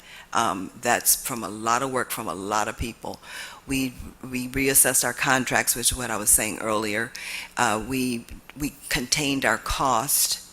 We looked at all kinds of savings on campus, really pinching every penny to be able to navigate through that, and we were able to do that. But that was, that moment in time with no layoffs, no furloughs. At Central State University, it was a very different story. We had to offer early retirements. So I've been in a position where we were operating in the red and at a state institution for several reasons, and had to build fiscal financial stability. I don't want to live that again. I've said that on my own campus. You have to watch it daily. I get it. I meet with my VP, CFO, my controller on a weekly basis. We go through cash. My board has me actually sign off on, because when I got to Houston-Tillotson, we had tremendous fiscal challenges. I was not where the same positions at the same depth as Central State, but I felt like, oh, here I am again. We had tremendous fiscal challenges. Being a private institution, we're super dependent on tuition, and our enrollment was declining rapidly, but it had been masked by a growth in the adult degree program, which was not wasn't generating any large revenue. So we had to instantly retool admissions to be able to say we need to start looking at how we're recruiting our students and to be able to hold on to them. So we've cut our expenses drastically. Our accounts payable went from almost a little over $2 million down to, which is receivables, payables, if you will, down to now we pay all of our bills on time. We manage our cash flow. So when in that meeting, we walk through, cash flow in and cash flow out. It's probably something that my VP/CFO, having a president who was in that job before, you have to ask the right questions, which is back to the person that I let go, is asking the right questions. And you don't really know about an institution. You can look at the audits, you can look at the surface, but until you get in that seat, you just don't know. In fact, I had to apologize to the president. I served for 14 years at Central when I got in the seat of the presidency, because you don't know what it's like until you get in it. It's complex. So could you just clarify a little bit more, non-COVID related, your management philosophy in regards to when you're faced with a situation, what is your philosophy in deciding when to cut staff, when to increase staff? How do you personnel issues? I want to learn and clarify a little bit more about your philosophy in regards to that. So you have to look at different scenarios. You can't go in and just start cutting, because you'll hurt the mission of the institution. So you have to be very calculated in how you do that and look at different scenarios. Personnel is where people always tend to go first because it is your highest expense. There are other elements of personnel. You can renegotiate your health insurance. That's a very high cost. You can renegotiate some of the other benefits. That's a very high cost. You want to make it where you're holding the institution whole so that you're not hitting the mission of the institution. I can't think of it. That's just the core basic value of it. So if you're in such dire straits, which is what I have been there, that you're having to cut positions and people, it's a very uncomfortable place to be in. And the way you make that decision is you look at those programs that are the least vulnerable. So you look at the people who in the positions that have the least impact on the mission itself. And I can't talk specifically about Alabama A&M University because I don't know that. But in my experience, it has been maybe we don't need 5 administrative people in a particular office. Maybe we can make do with 2 administrative people. Maybe we don't need 10 faculty for that particular major that doesn't have as many graduates. But maybe, on the other hand, maybe it's a department that is the core curriculum. So you do need 10 people there. There's I could go on and on and on about all the different scenarios that you have to look at. I've been there. It's very uncomfortable. That's the long days, long nights of looking at I want to make this point, understanding your budget before you get to that place. Like, where are the dollars invested before you get to that place? So now you have a budget that's built, and it's a working document. You analyze where you are compared to your budget every single month. The cabinet needs to be engaged in that every single month so that you understand where you are from a budget perspective so that you don't get in trouble and you contain your costs. Just because you have $100 doesn't mean that you can spend your $100 on something that's outside of the vision or the mission of the institution. And then when it comes to people, you train, you transfer, you terminate. Either you can train a person to be effective in a position, you can transfer them into another position, and if those 2 things don't work, then you have to be in a position where you unfortunately have to terminate someone. A&M is a major research institution with perhaps $30 million in research contracts. What incentive programs have you implemented, and what kind of grants have you been able to garner at Houston-Tillotson? So we have NSF grants. We have some major philanthropic, some major foundation grants. we created an incentive with the support of our faculty members, actually, created an incentive for faculty to write more grants by how much they get as being a PI, principal investigator. So we have tremendous incentives because the more grants you write, the more grants you get.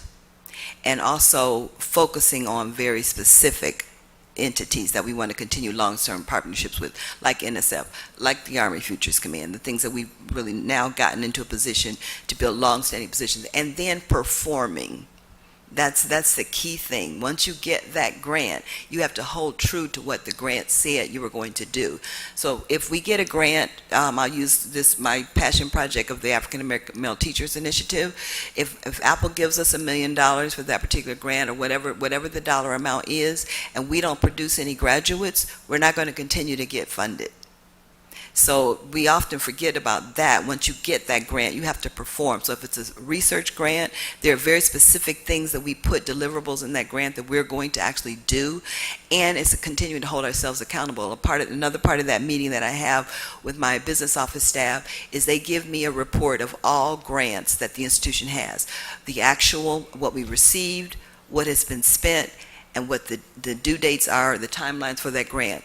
And then the reason for that is that if I have someone that got a $500,000 grant from the Mellon Foundation, and then it's December of that academic year, and we have spent nothing against that grant, I want to hold that person accountable. That's my role as the president, or hold the provost accountable as to why we're not making any movement in the expenditures of those grants. Title III is a classic example. That's the largest grant that many institutions receive long-term. Title III is the presidential it's a leverage for the president to be able to invest in this institution to improve the institution. That's the impetus of Title III. So if I have an initiative in Title III to, I don't want to use any examples because I don't want to use any examples, but if I have an initiative, real example, if I have an initiative in Title III that says something with academic advising, and they say that it's going to improve the retention rate. So we've been investing in this program for 3 years, and yet and still the retention rate is not moving, then that is not an effective use of those dollars, and we need to revisit that. If you have a Title III grant or any grant, and you haven't hired anybody and it's 7 months into the calendar year, you don't really need that dollar. So you have to keep your eye on all of those things so that you can, and that's back to that culture of assessment, so that you can manage that and hold people accountable so that you can continue to get those grants. Because Title III, as an example, is dependent on how much of the dollars you use and how much carryover you have. If you have so much carryover at the end of the year against these grants, then you're making a statement that you don't really need those dollars, or you're not actually executing what you said you were going to execute.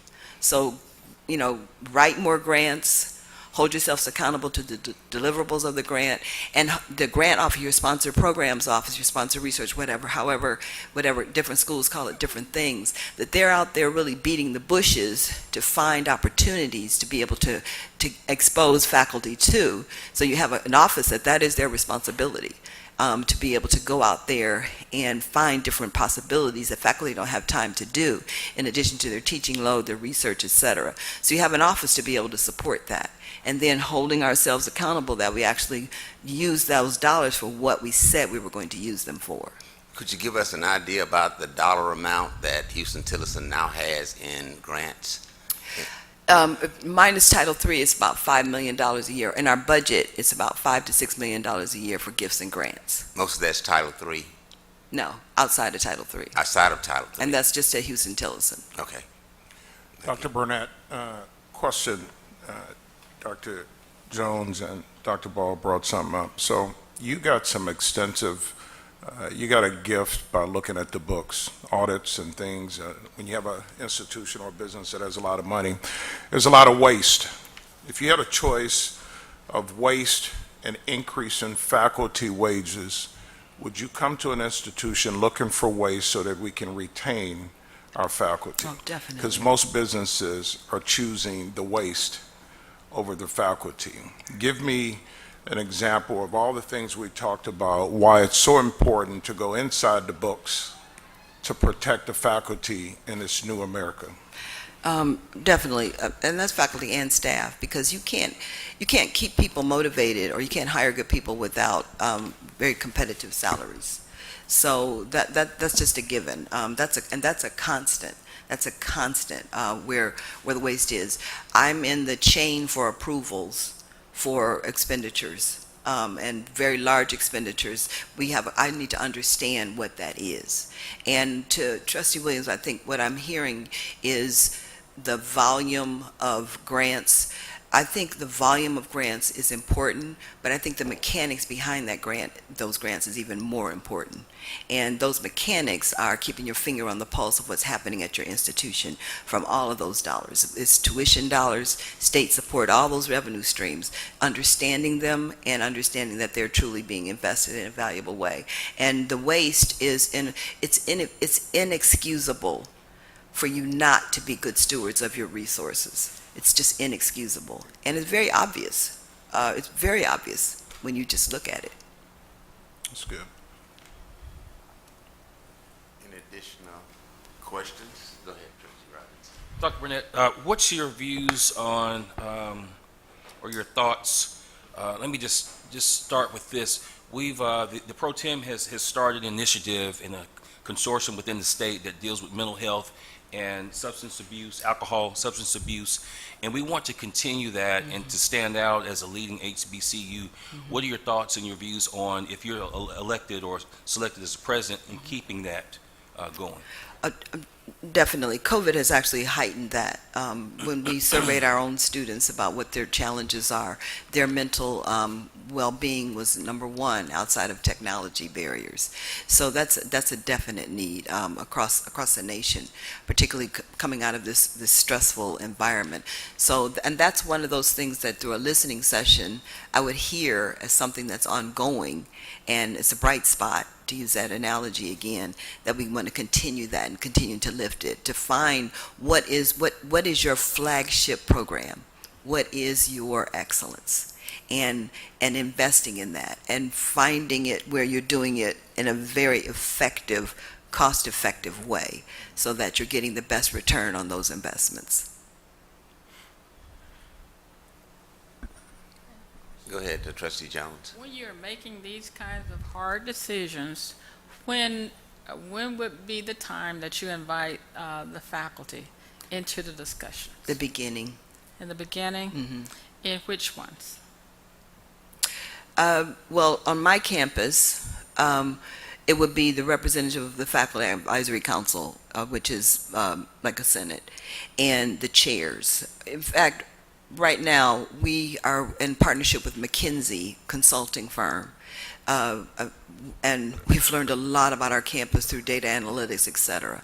And that's through a grant, because we could not afford McKinsey, but we were able to get a grant. So we have this best practice consulting firm helping us to analyze who we are as a campus, looking at how you actually assess those things. And so the reason it's good, because we have this outside firm, so we engage the chairs of all of the departments in those conversations, and they are representing their faculty. And then we have specific faculty that have specific skill sets engaged in those conversations right now.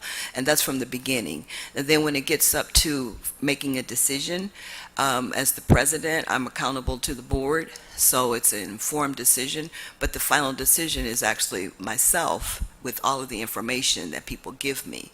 So if I make, when I'm making a decision, when I'm presenting a proposed decision to the board or something, or something we've already done, if it's about the operations of the institution, I may not have everybody on the campus agreeing with me. That's understandable, because we're made up of a whole bunch of different personalities and objectives and agendas, but I'm going to have at least a good majority and people will understand the decision. They may not agree with it, but people will definitely understand the decision. I run a very transparent, my intention is to run a very transparent administration. The impact I've been experiencing the same. So, for example, if you had a reduction in force, what would be the flow? the flow. Of decision-making or conversation. So the first step is to, we're in this position so that I'm assuming you're saying we already got to the place where we're doing a reduction in force. So the data collection that we should have from program reviews, from self-studies, et cetera, will have informed that. So the provost and the CFO need to be really on top of it to be able to make a recommendation from people behind them looking at that particular data. So it's not like myself and the provost sitting down in a room and saying, we're going to cut 10 people over here. That is not an effective decision-making process.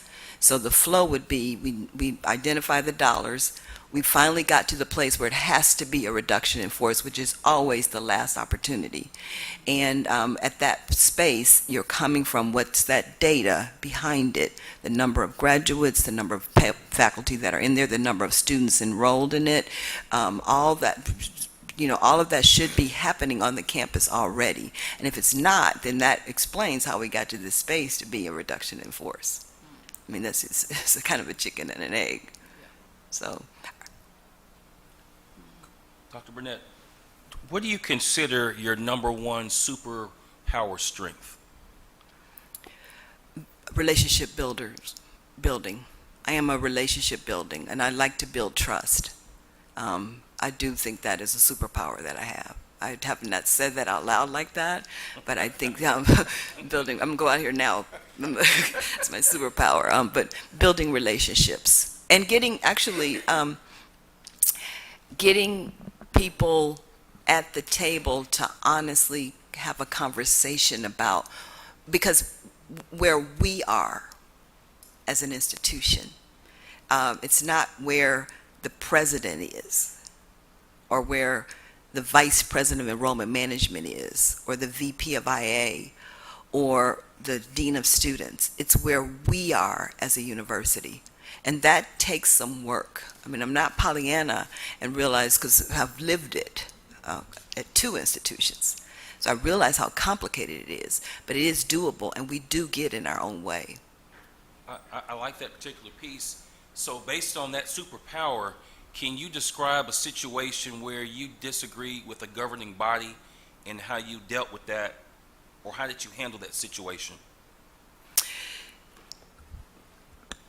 Yes, and it's complicated because this is a public interview, and I'm talking about, my own institution, so that's complicated. Is there another one that doesn't put your current Talk about another one. I have one. Okay. I wanted to use the some of the CARES Act dollars we had to be able to pay student balances, to be able to get students whole so that we can get them here, get them there. And my entire cabinet was not leaning into that. They wanted students to be able to come to the table with their own dollars, if you will, and families are under distress. So it took some arm wrestling, hand wrestling for me to get my cabinet members to lean into that we needed to do this to keep our enrollment up, so that we can use these dollars, because this is separate from the student money. The student portion goes directly to the students for us to be able to, because 70% of my students are Pell eligible, so their families are very distressed. But I believe very strongly that we need to do that to support our students to get there. And not everybody in the governing body, for different reasons, was leaning into that. So that's a very recent example. It's hard for me to come up with examples because I'm talking about, very real people and very real situations. Thank you. I just got one quick question. And thank you for your patience. I know the time is long and it's an enduring process. And stamina is very important on who we select as a president. You have exemplified that 100%.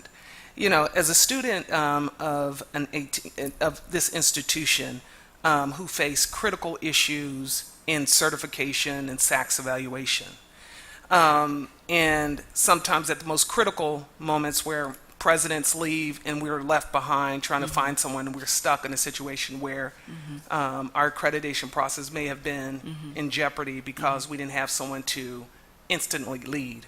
I noticed in your comment, we asked if you were selected president of Alabama A&M, you said it would take you 60 days to kind of really get acclimated to know the community.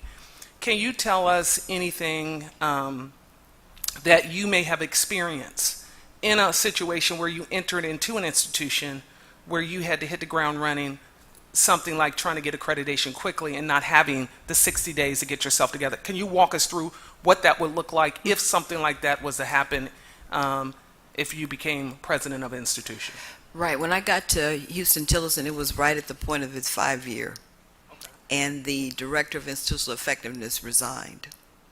And she came in my office and she said, good luck on the 5-year. And I was scrambling.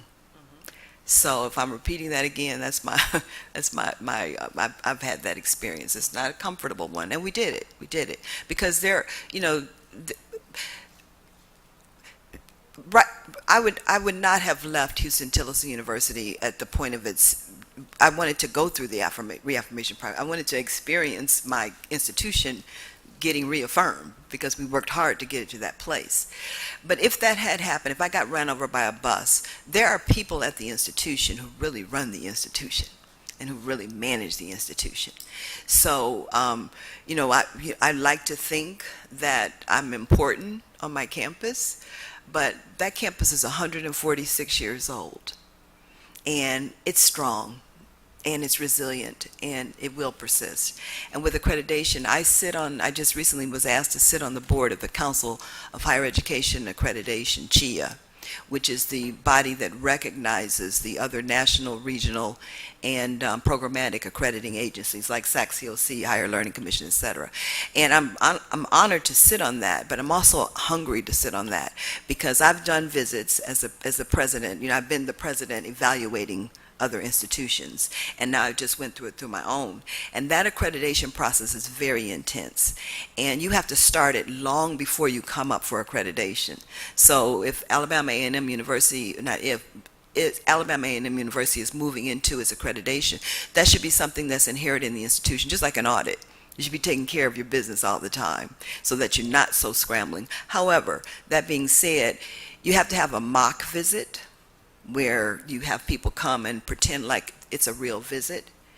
Your self-study that you do is a very revealing. It actually can be a self-study can inform hard budget decisions about different positions, different places. So you hire people to read about your standards. You pay particularly close attention to those standards that will put you on an automatic evaluation or automatic discipline. There are certain standards that if you don't meet those standards, some financial and some academic. So I would pay attention to that irrespective right away, just from learned experience and from things that I see now that from CHIA, the Council of Higher Education Accreditation. It's just the purpose of it is to assure academic excellence. It's not to punish us. So it's to assure academic excellence. And if you're operating that way, then the visit is natural. It's stressful, but it's natural because it makes you evaluate your own self. And that self-study writing that self-study and everything, that's an ongoing process. Thank you. Thank you. And that mock visit is important too. We're approaching 2 hours. Oh gosh, really? I thought it was 20 minutes. Okay. Trustee Williams, I just want to tell you, Dr. Burnett, you are a highly qualified future president of A&M, and I will honestly tell you, I see why you made it to the top. Oh, I appreciate that. Thank you, sir. If there are no further comments or questions, Dr. Burnett, do you have a final statement for us? If not, then we'll conclude this session. Well, I won't go for another 2 hours, but I will say very succinctly, I want this position. I feel very strongly that my entire life has prepared me for this moment at this time in the university's history. So I appreciate your time. You'll make the decision that's best for Alabama A&M, which I appreciate. But I'm living backwards, learning backwards, living forward. I have just been prepared for this moment, this time. So I thank you for your time. Thank you so much.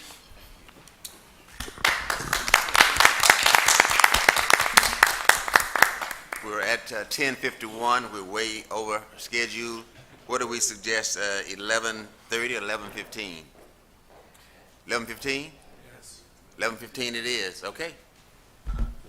That'll give us about 21 minutes, 19 minutes, something like that. I got to make a break.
(372) 5287, or you can email us directly at alumniaffairs@bulldogs.aamu.edu.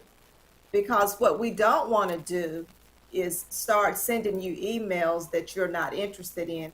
So we're trying to make sure that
Seem too swamped on too many things.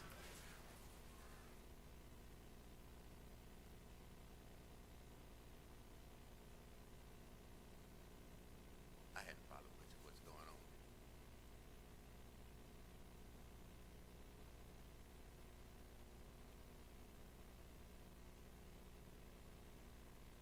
Abbreviated change in schedule. We'll get started shortly once everybody gets situated and the videographers and the other people are ready for us to go. Are you good? Yes, sir. Okay. Are we ready to go? Good afternoon. Good morning, Provost Williams. It's good to have you here. You're familiar with this group of people, these my fellow trustees, and we began asking questions of you and have you answer them in the manner you feel most appropriate. So unless you got an opening statement, we can get started. Mr. Chairman, I would just like to say thank you to this board. Thank you to the Search and Selection Committee, as well as all the various constituents of this great and fine institution. I know, albeit a little cloudy and overcast outside, this is another day that the Lord has made, and I'm rejoicing and I'm glad in it. And this is an opportunity that for those of us who toil in higher education and toil at these various institutions, very few get to interview for the position of president. And so I am indeed grateful and thankful to all the constituents and thankful to this Board of Trustees. Thank you, Dr. Williams. We can begin the questioning. Whoever would like to start. Before Trustee Cole, you began. Would you like to begin again? Why not? Yeah, you're radiating in that red dress, so. Might as well. Good morning. If I ask your biggest critic what your greatest weakness was, what would they say and how would you respond? That is a good question. Probably soft skills in some instances. I've had to work to develop those because we're trained as critical theoretical thinkers in the academy. As critical theoretical thinkers, our approach is always academic. It's always introspective. It's always inductico-deductico. It's always what we call higher order level analysis and synthesis. And so being fuzzy and nice and kind is something that we are not trained to do, and so we have to work on that. Also, being in a professorate, you're taught to talk for 55 minutes for undergraduate courses and or 2.5 hours for graduate courses. And so we become a little long-winded and very serious and very academic in that approach, and sometimes that is not the best approach. And so that was probably what my critic would say, is that I've had to work on those soft skills. Let me just ask you this, because I don't know that I see soft skills as fuzzy, nice, and kind, although I like that description.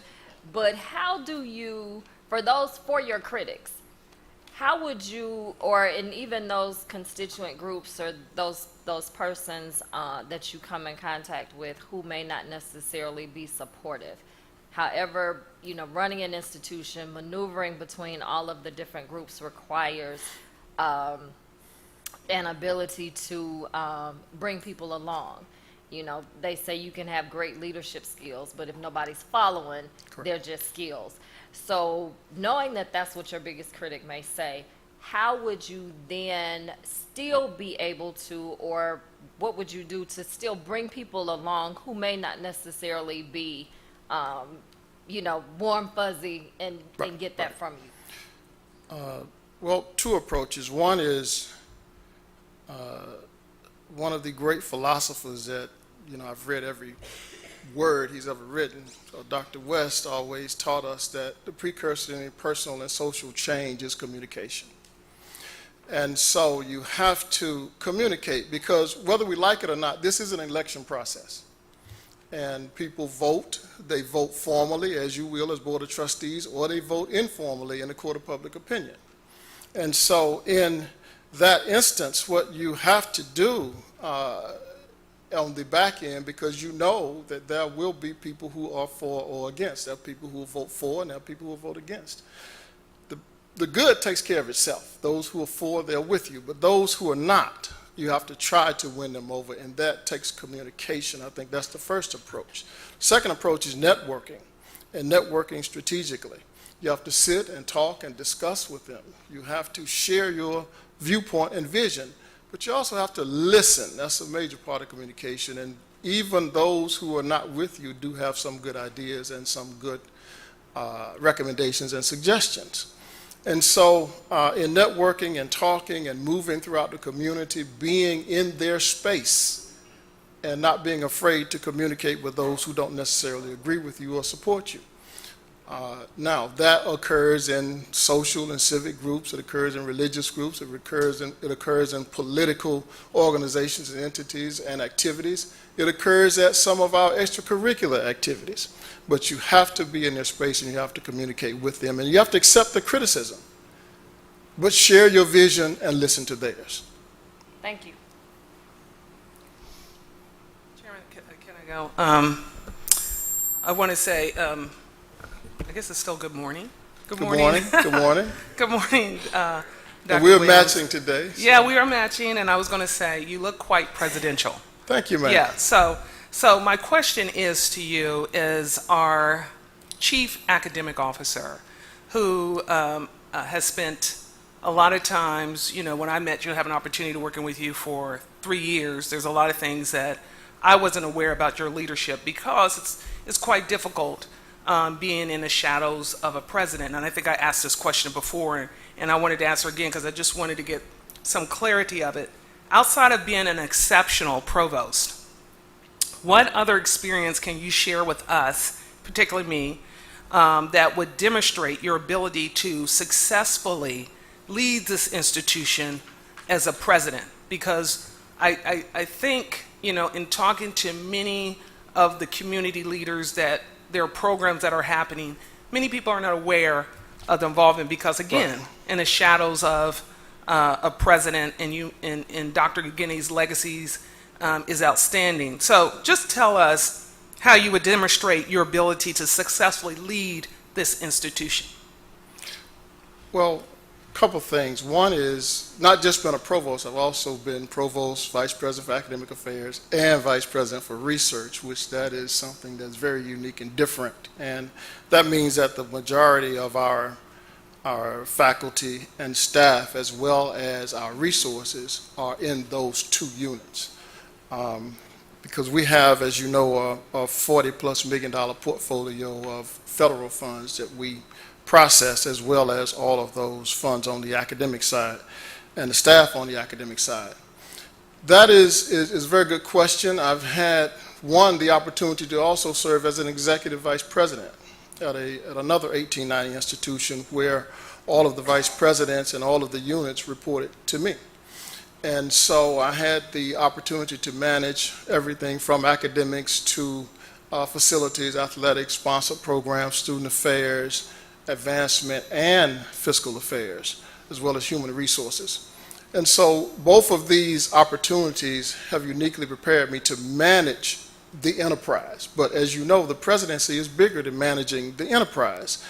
I have not been the face or the spokesman for the institution, but I have been trained to do so via various what we call preparatory institutes that prepare presidents. But number two, I've sat and worked under 3 presidents directly. I worked under Dr. Clinton Bristow at Alcorn, Larry Rivers at Fort Valley, and of course Andrew Ugini here.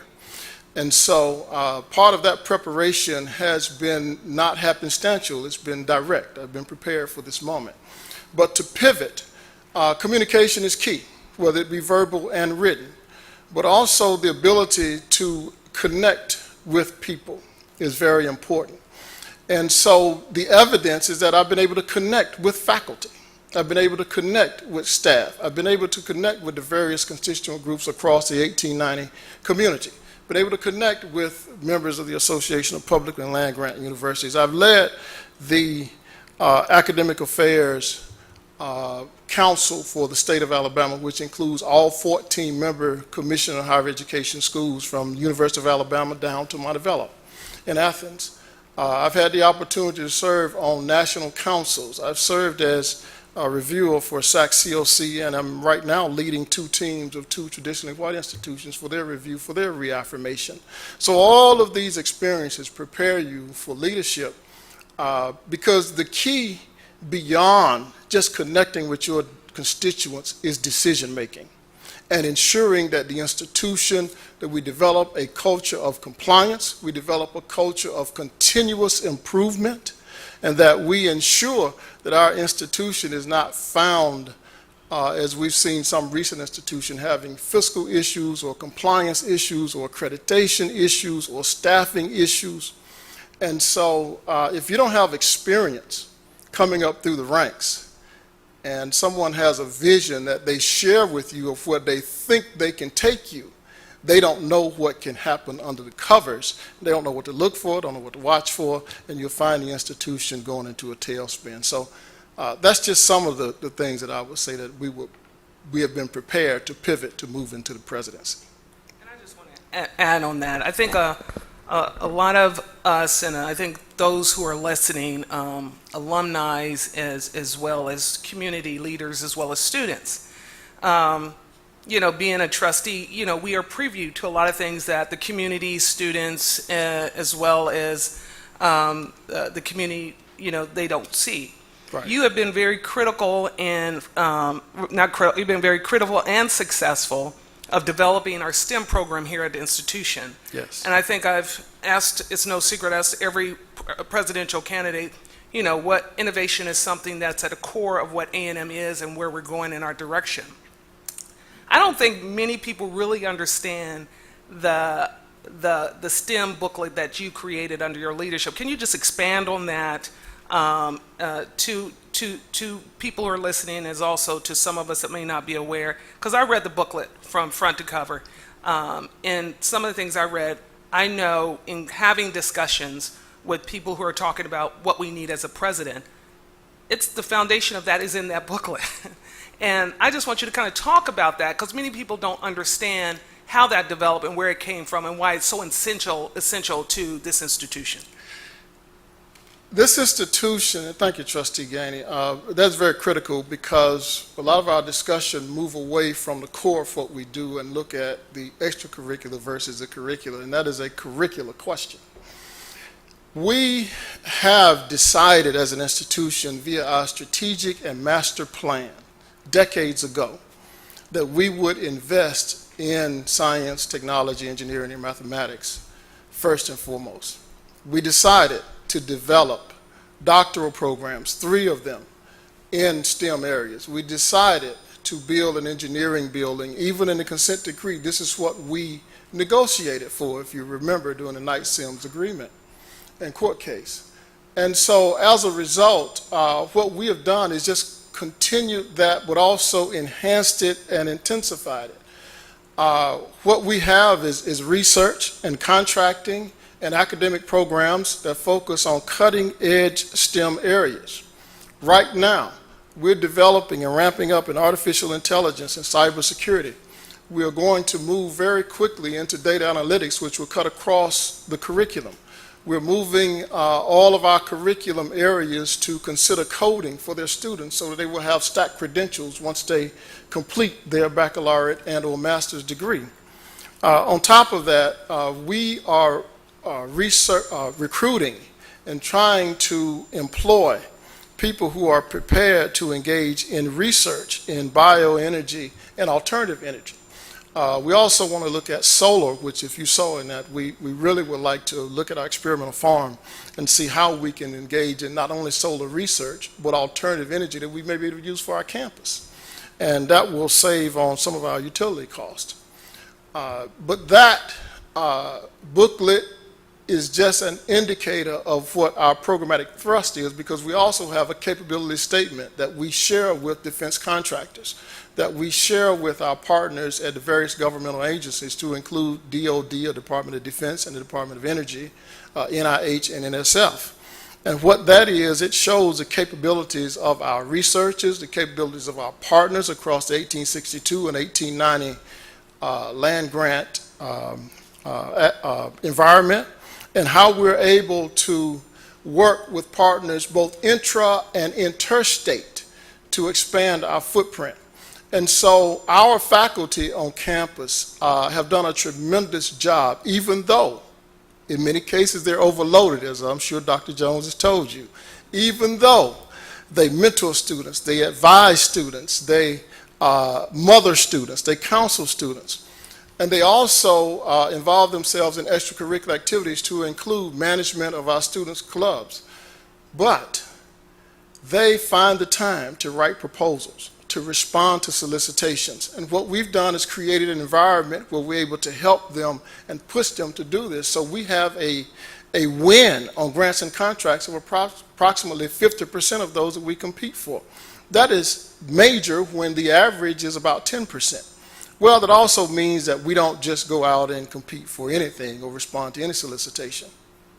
But those areas from engineering, which we just, as you know, approved, and now we have started this semester 2 new master's programs in engineering.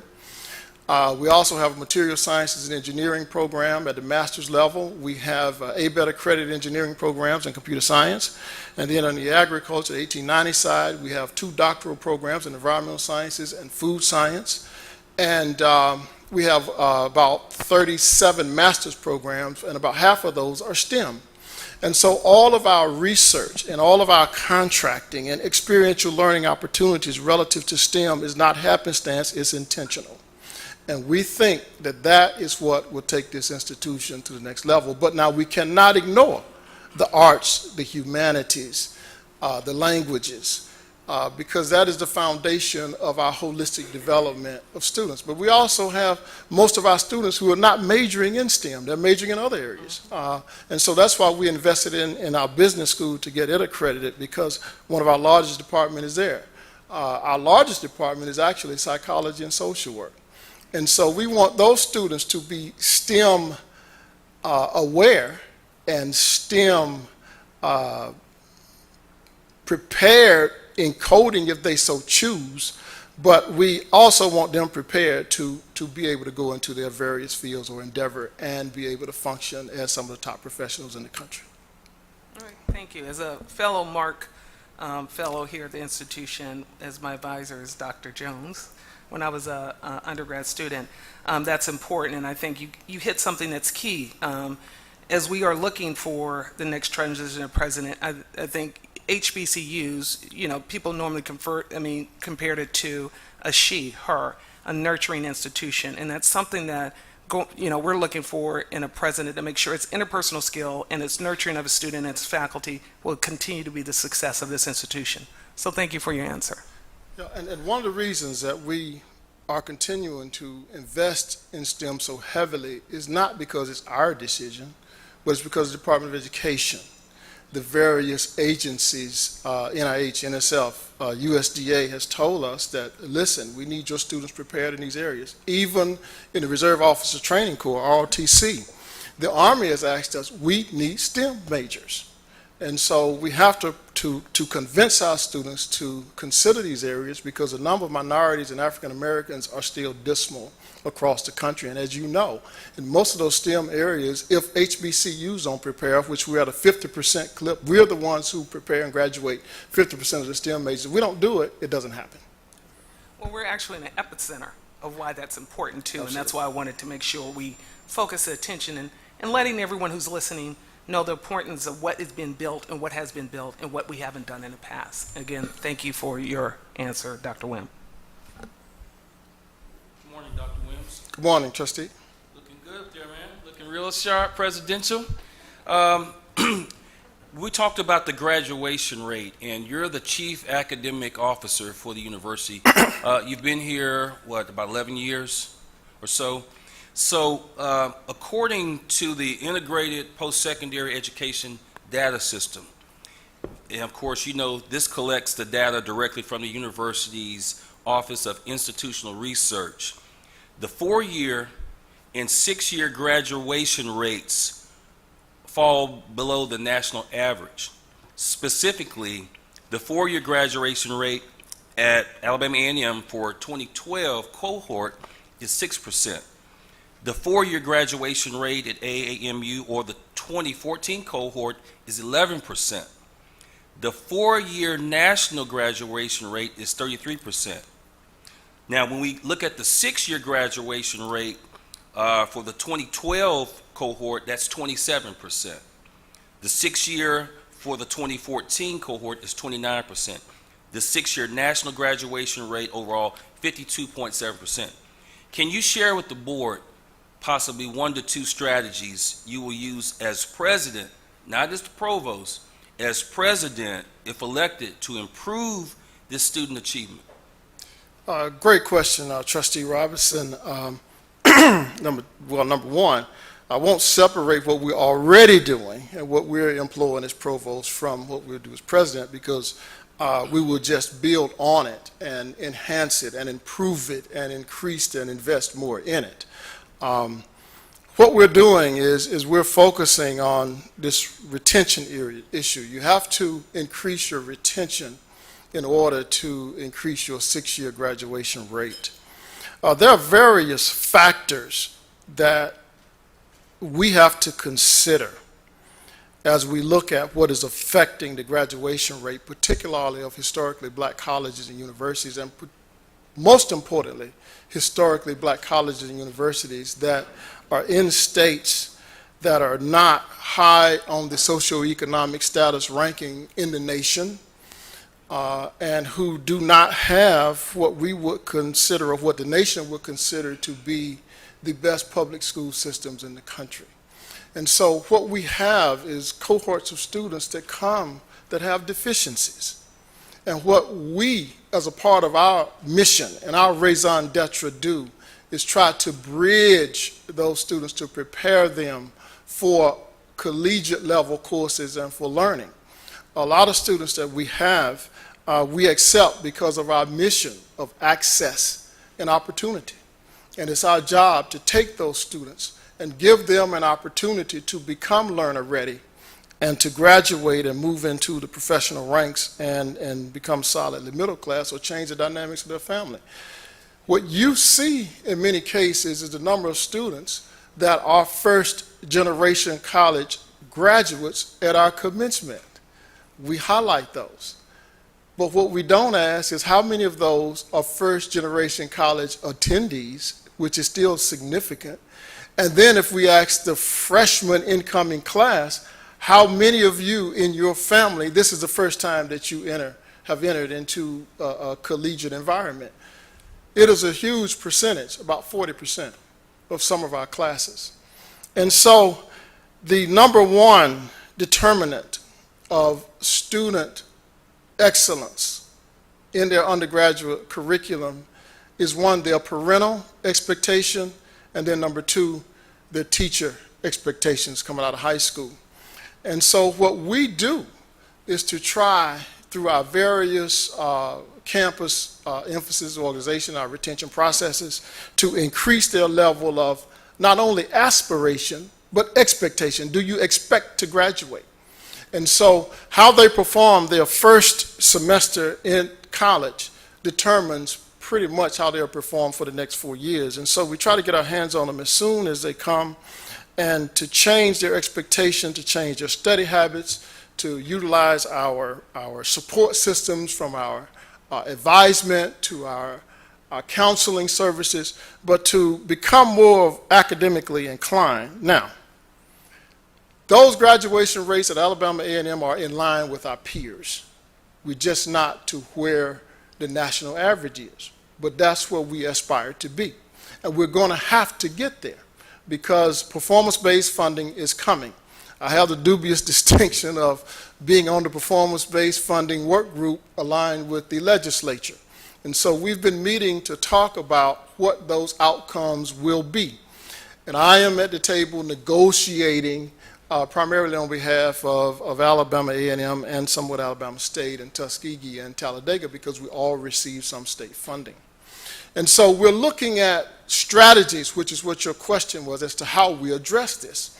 Well, one is we're going to have to look at student financing, because the data has told us that our number one issue for our students is financial assistance. 52% of our students in the last couple of years qualify for a full Pell. They're fully Pell eligible. That means they qualify for the maximum amount. So what that means is that they have a family income, a threshold below $40,000 in many cases, and they essentially can contribute almost nothing to their children's education. That's what they're saying. 72 to 73% qualify for some level of Pell. So almost 3/4 of our students are on financial aid. And I know that one year we spent, well, I don't want to give that amount, but it was an enormous amount of money to bridge the gap of need-based aid. And so the number one issue is finances, it's not academics, because when we look at the number of students who fail out or who we put on probation and or suspension, it's very low. Those who don't return, though, tend to carry balances. So that means our number one issue is going to have to be continual fundraising, continual providing need-based aid. But then number two, we have to become a campus that's committed to retention.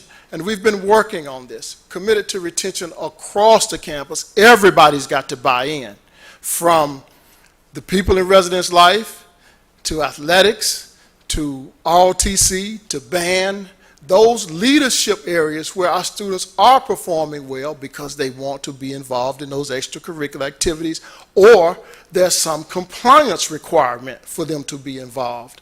We have to allow them to set the tone and become the example and become the ambassadors.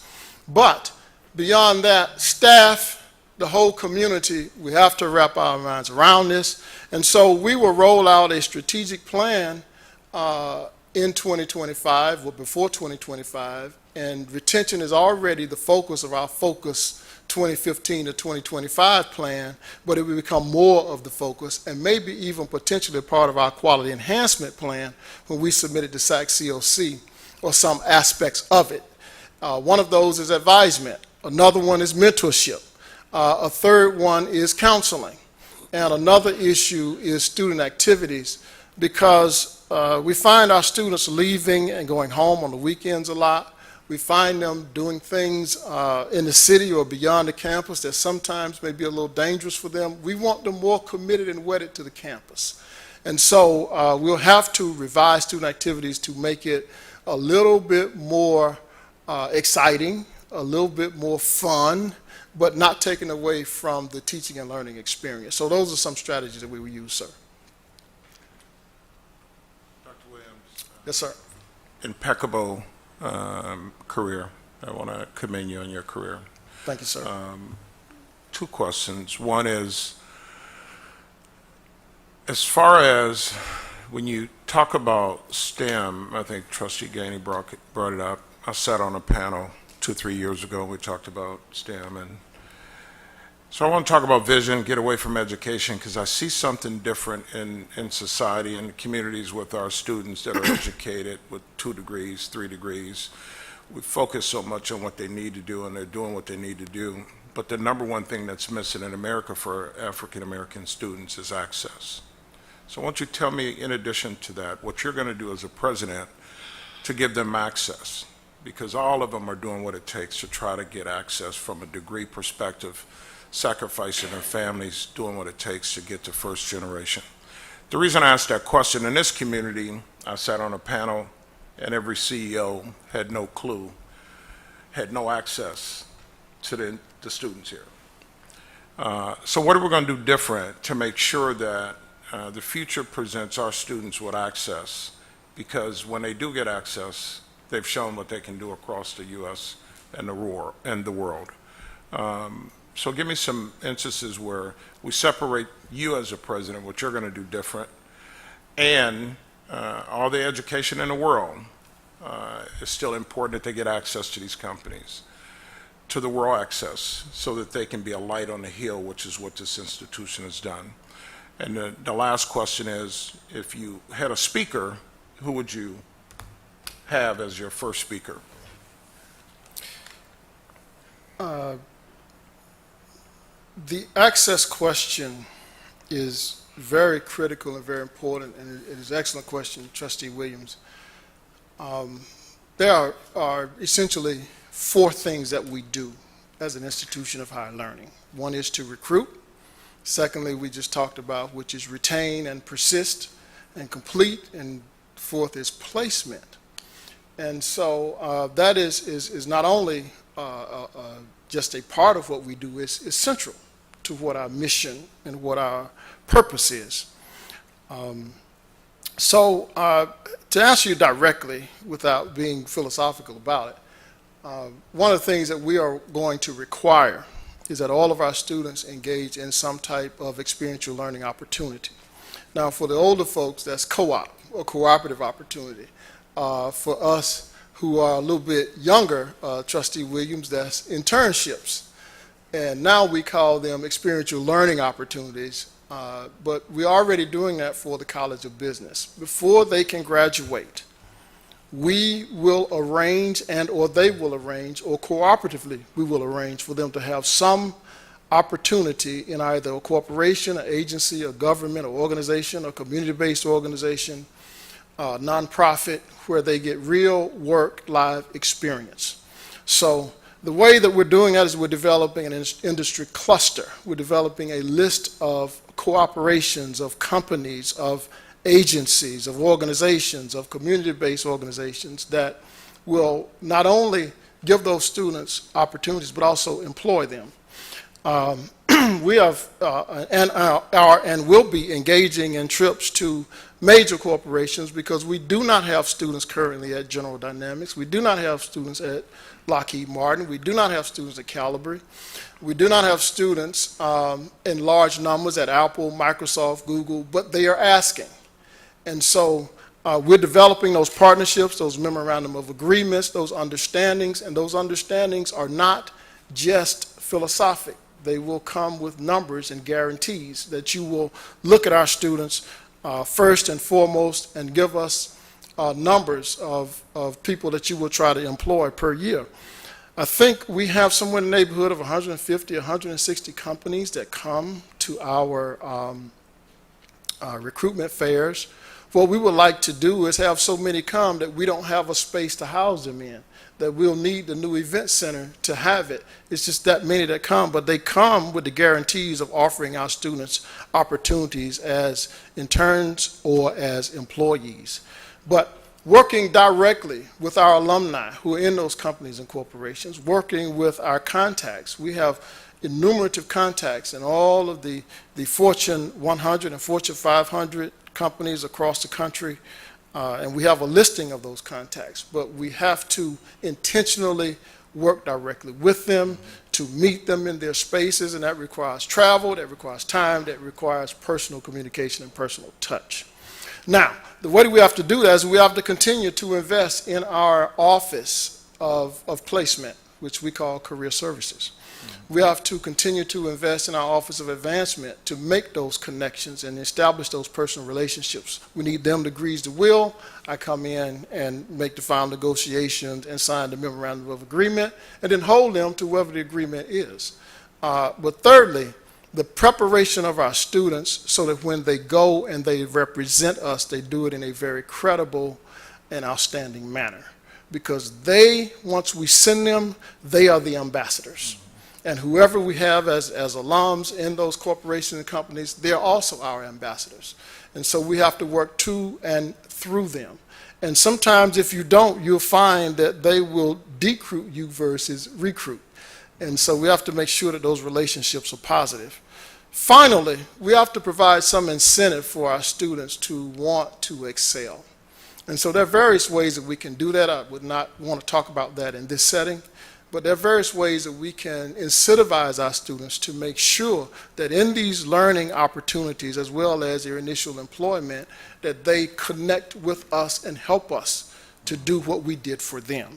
And that, we have found, is the best way that we recruit each other, that we provide opportunities for each other, and we mentor and counsel and support each other once we get in those corporations. But access is important. We need greater numbers in all avenues. Now, for our students in our STEM majors, in some of them we have 100% employment, and the companies and corporations want us to produce double of what we're producing now. But we need more resources because those top-level students, many institutions are competing for them. And if we are to compete, we have to treat those students the same way we treat athletes, which is to offer them the type of packages that we offer for our athletes and the type of incentives, which comes in scholarships, internships, and the like.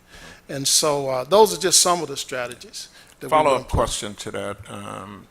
Well, I didn't answer the speaker question. Yeah, I'm going to get this one, and then I'm going to give that to you last, and then I'm done. I love your transparency about the local large, some of those companies are some of the largest across the U.S. and the world, with some of the transactions producing even larger companies. The follow-up question is, why do you think we don't have placement in those particular organizations that you talked about? Because it's on our watch. Why do you think that happened? Well, we do have some. But I don't think we have focused on it as much as we should. And you know, with those corporations, you know, when you fly into Washington, as you know, well, General Dynamics is right there. You know, it's not easy to get access. And it takes some tremendous effort to get access. And sometimes some of that doesn't come through the corporation, it comes third party. You may need some legislative help. You may need some lobbying help. And so that will be some of the strategies we employ to get access. But I think they have not looked at us as much as they should, and sometimes they only look at us when they're forced to. Well, in this environment, they're forced to. They need minority employees. They need minority engineers.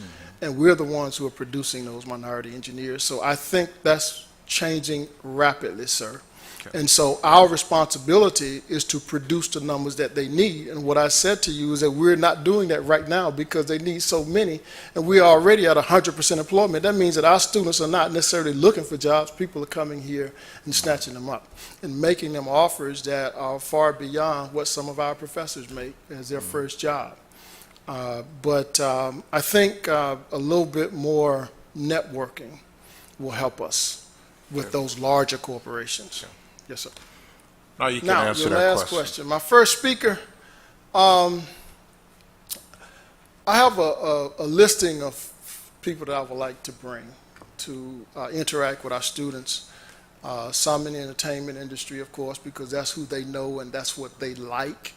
But from a business model perspective, some of those who are in Atlanta, I don't want to name names right now, but on the academic side, I'd like to invite some people like Eddie Glaude, who is from Moss Point, Mississippi, who went from Moss Point, Mississippi to Morehouse and then to Harvard, and he's a department chair at Harvard, but he connects with students, but share with them their experiences. And then the young lady who just wrote the book on the prison industrial complex, I would like to invite her to share her thoughts with our students. But these are academics, and so we need to invite people in the business field as well, to allow them to share their experiences with our students and give real roadmaps and real grounded strategies, not those who are the exception. You know, I mean, you invite Michael Jordan, that's fine, but Michael Jordan is an exception. We need to invite people who have built businesses from the ground up and know how, and can tell them exactly how to do from stage one to profit. Thank you. Dr. Will, how you doing, sir? How are you, Trustee Hackett? Great. Doing great.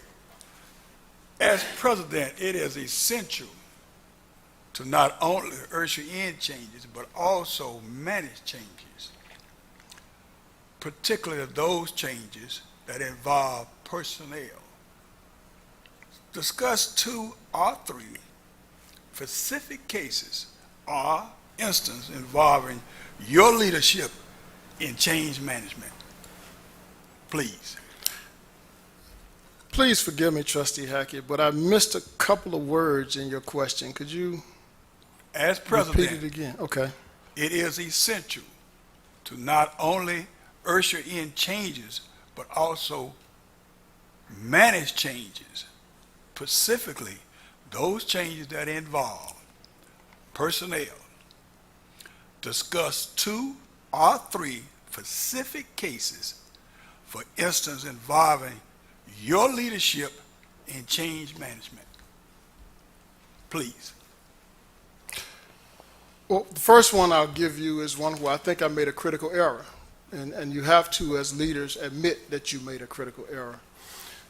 But the critical error came, while it came at a cost, it was necessarily essential. I terminated a coach for cause at the wrong time. That was a major change. But there were improprieties, there were serious ethical issues, there were compliance issues that were going unaddressed. And at that enterprise, that particular situation was a community morale issue.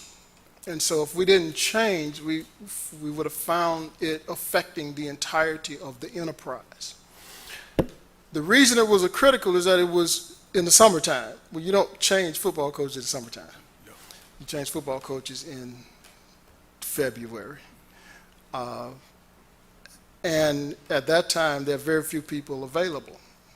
Now, the way that we were able to rectify the situation is that we went out and recruited a young man who essentially had the same ethos and agreed that we needed to correct all of these improprieties, compliance issues, the monetary challenges that we were having.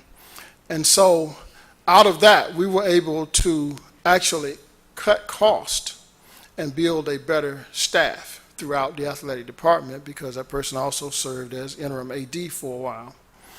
You know, but the challenge is, in some states, you don't have the ability to do what we do in this state. You cannot supplement athletic revenue with auxiliary money and or state money. Auxiliary monies, once it comes into the coffers, become state resources. But in this state, you're able to do that. And that's why we're able to take general education or general operating funds and support our athletic program. But in that state, you couldn't. So we had to cut the costs. We had to rectify those issues. And it was tragic initially, but the leadership part came in recruiting and selecting someone who was prepared for that moment and able to shift and pivot and get our students on the right page, but also win the hearts and the support of the community. Second issue is probably not moving expeditiously to remove some people in administration, but having to wait until the opportunity time or wait them out, because when you have people in your immediate staff or on your council who are not supportive, they'll sabotage, or they will not put in the necessary effort for us to meet our benchmarks. And so that will not happen again. We will have to move expeditiously to recruit talent, to recruit people who are credentialed and credible, people who are ready to move and see the vision and understand that we are not to be as good as our peers. Our objective is to be better than. And so we've got enough good as. We need some better thans. And so every time you have an opportunity to hire, to employ, you need to try to hit a home run. Now, it's impossible to be 100% successful, but you have to make sure that you have processes and protocols in place where you recruit and employ talent. And so taking years to develop a team due to fiscal constraints really hampered progress. And so it took 4 or 5 years to get things in order, to get a team in place to allow us to pivot and turn the corner and take off. So those are two major challenges that I've had in my career. Now, there have been some more where there were fiscal improprieties where we had to clean up. I noticed a story on Tuskegee. Well, I had a similar situation with the National Science Foundation in my past, and we were able to rectify that. That's major because it becomes a national story. And while you didn't do it, it's your responsibility to make sure that the institution is protected and that you take care of that issue, both fiscally and personnel-wise. We've also had issues of people taking advantage of the institution and the resources. And so having to terminate people is difficult. Having to move in a different direction is difficult. But when they put other people's lives in jeopardy, you have to make those hard decisions. Thank you. Dr. Williams? Trustee Watts, how are you, sir? All is well. Good. You and I are matching as well. I don't have to explain to you how complex Alabama A&M University is. You have knowledge of that and all the programs. Yes, sir. This is really a follow-up to what Trustee Robinson was talking about. In the environment that we're in now, high school students, K through 12, is not as it should be in terms of producing students that are college ready. The amount of students that are graduating from high school is declining. There's also a bill that once it's passed, two-year institutions will be free. So how do we grow our university with a declining pool of students to pull from K through 12, as well as the students that we'll lose when if that bill passes? What are your thoughts on that? Well, two things. That bill will likely pass, and there will be incentive for students to go to community colleges. There is a decrease for the next 3 to 4 years based upon census data in the number of high school graduates that will be available, but after that, it appears that there will be a precipitous increase. So I don't think, and then we have to look at who our core constituency is and what the numbers in that core constituency is, and it's saying that in some states, those numbers will increase. And so I'm not so afraid of what the overall census data is suggesting to us, but I am a little concerned about the 2-year availability at no cost. The reason that presents a problem is that for our core constituency, 4 years ago we looked at the data, and only 3% of black males were graduating from community colleges in a 3-year time period, and only 5% of African American females. So let me approach that from a two-pronged perspective. Number one, we're going to have to focus on community college transfers, but also focus on community college transfers maybe before they complete community college. That's number one. Number two, we may have to enter into that space again. We've offered associate degrees in the past or some type of 2-year certification. We may have to enter into that space again. When I was in Georgia, I terminated about 4 associate degree programs. Again, we may have to get back into that space also, although that is not our mission, but the economics may dictate it. Number two, we are a better option for our students than community college, and we will have to sell that. The data that Trustee Robinson mentioned before is true, but if you look at it on any year, over the past 20 years, our averages have been flat from 30 to 35%. So we're graduating from 30 to 35% with baccalaureate degrees in 4 to 6 years. I think we're a better option for those students in community colleges. And so we have to market and sell and brand and image ourselves as such. Number 4, we have to say to them that we do what community colleges do. The purpose of community colleges is first, life and work skills, but secondly, to prepare them to bridge the gap to four-year schools. And so we are doing that, and we'll enhance our efforts in those areas. And finally, we will have to look at non-traditional students and look back at recruiting all the students who opted out or stopped out. We have hundreds of them that are available to us now because we've entered into this space of non-traditional instruction. Now we are hybrid. Now we are synchronous and asynchronous. Now we are high flex, and we're coming with a new strategy in a couple of weeks of what we call AMFlex. And that would allow people from anywhere to re-enter into our institution and earn a baccalaureate degree in several majors. We also have 11 majors that we are going to offer fully online, where a person never has to step on the campus. I think 7 of those are already up and running, but by the end of the year we should have 11. So these are some strategies that we will use to not only maintain our enrollment, but we want to grow it. One immediate objective I have is for us to grow to have the largest enrollment that we've ever had. Secondary objective is for us to get above that 7,000 threshold, but we need to move to 10,000. UAH has out-pivoted us now, and they're at 10,000, even though they started 50 years or 60, 75 years after we did. But we understand the resources that they have and the marketing and support that they have. But I think we have a market, and we have to maintain and win our market. And I think with the right ethos, with the right marketing, with the right aggression, with the right recruitment strategies, we can compete with anyone for our market share. Thank you. Dr. Williams, how you doing today? Yes, sir. How are you, Trustee Ball? I'm doing quite well. Quite well. I wanted to ask you a question about athletics.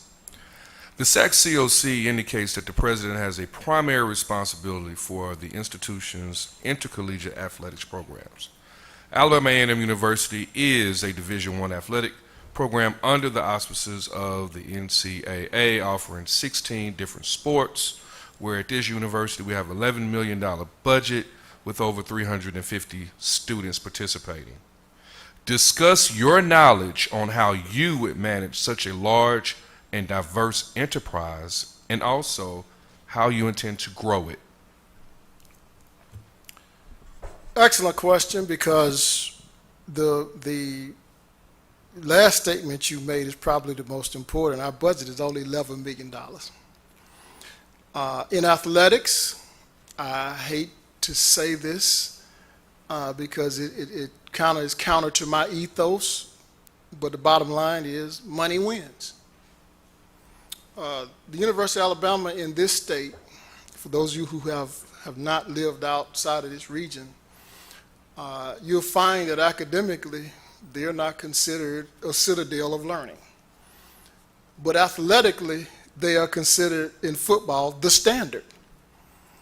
And when you look at, for that size institution, what they invest in athletics versus, say, some of us went to The Ohio State, while it is on par across the board, the percentage of the budget, overall revenue that is dedicated to athletics is far smaller than what Alabama does. When I was in Florida, University of Florida's athletic budget, I sat on a council for review as academic chair and director.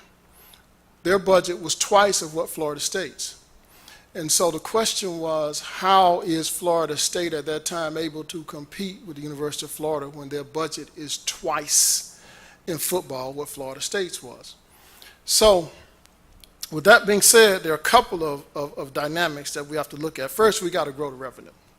Growing the revenue depends upon, first, donors, grants, ticket holders, sponsorships, classic, and the like. And negotiating those things where it's profitable to the institution. You can't be a sponsor and it not be profitable to the organization. We have to grow our number of sponsors. I think it's very small right now, but they've got to be not just sponsors in names, but sponsors with real resources. Number two, as you know, and as SACCOC indicated, the athletic director reports directly to the president, but also does the compliance officer. And it's through those two mechanisms that you manage athletics. You manage the athletic director and you manage the compliance officer, because if you're non-compliant, it's a black eye on the whole institution and the community. And so you have to employ very competent and experienced compliance officers. It's not one where you can engage in experimental leadership. You cannot put people in a compliance office who never done it before, have no experience in athletics, don't know what the metrics are, don't know what student advisement and how the APR works, how to work with academic affairs and the registrar. They must be experienced, and if you engage in experimental leadership, you'll find yourself non-compliant and on the ESPN ticker, which we will intend never to be again. We were on that ticker for several years in a row. That cannot happen because our students, both academic and student athletes, they watch ESPN and they'll see that. And so that is negative PR that we cannot afford. But we have to have a marketing director and initiative for our athletics programs. We got to have fundraising that is specific to athletics. If you have an athletic director whose experience is in athletic management, well, you got to get him some support in public relationships and marketing. Then we've got to access external resources. There are external groups who are professionals at this. They're proficient at this, and they can come and advise, counsel, consult, and or be employed. And so through those mechanisms, that's how we will grow the footprint, meaning your brand. Now, in athletics, the solution to all your problems is money first and then winning.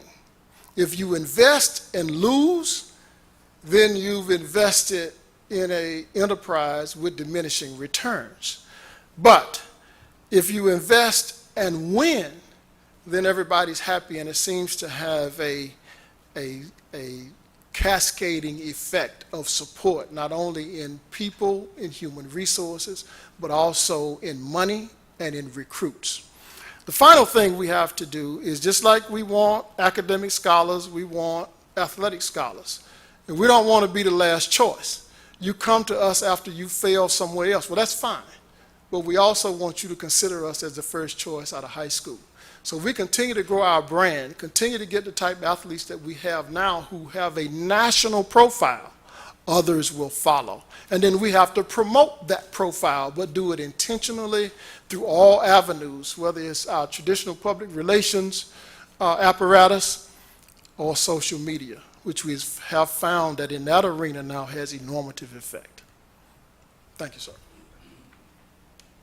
Trustee Gainey, or you want to go first? Trustee Pickett?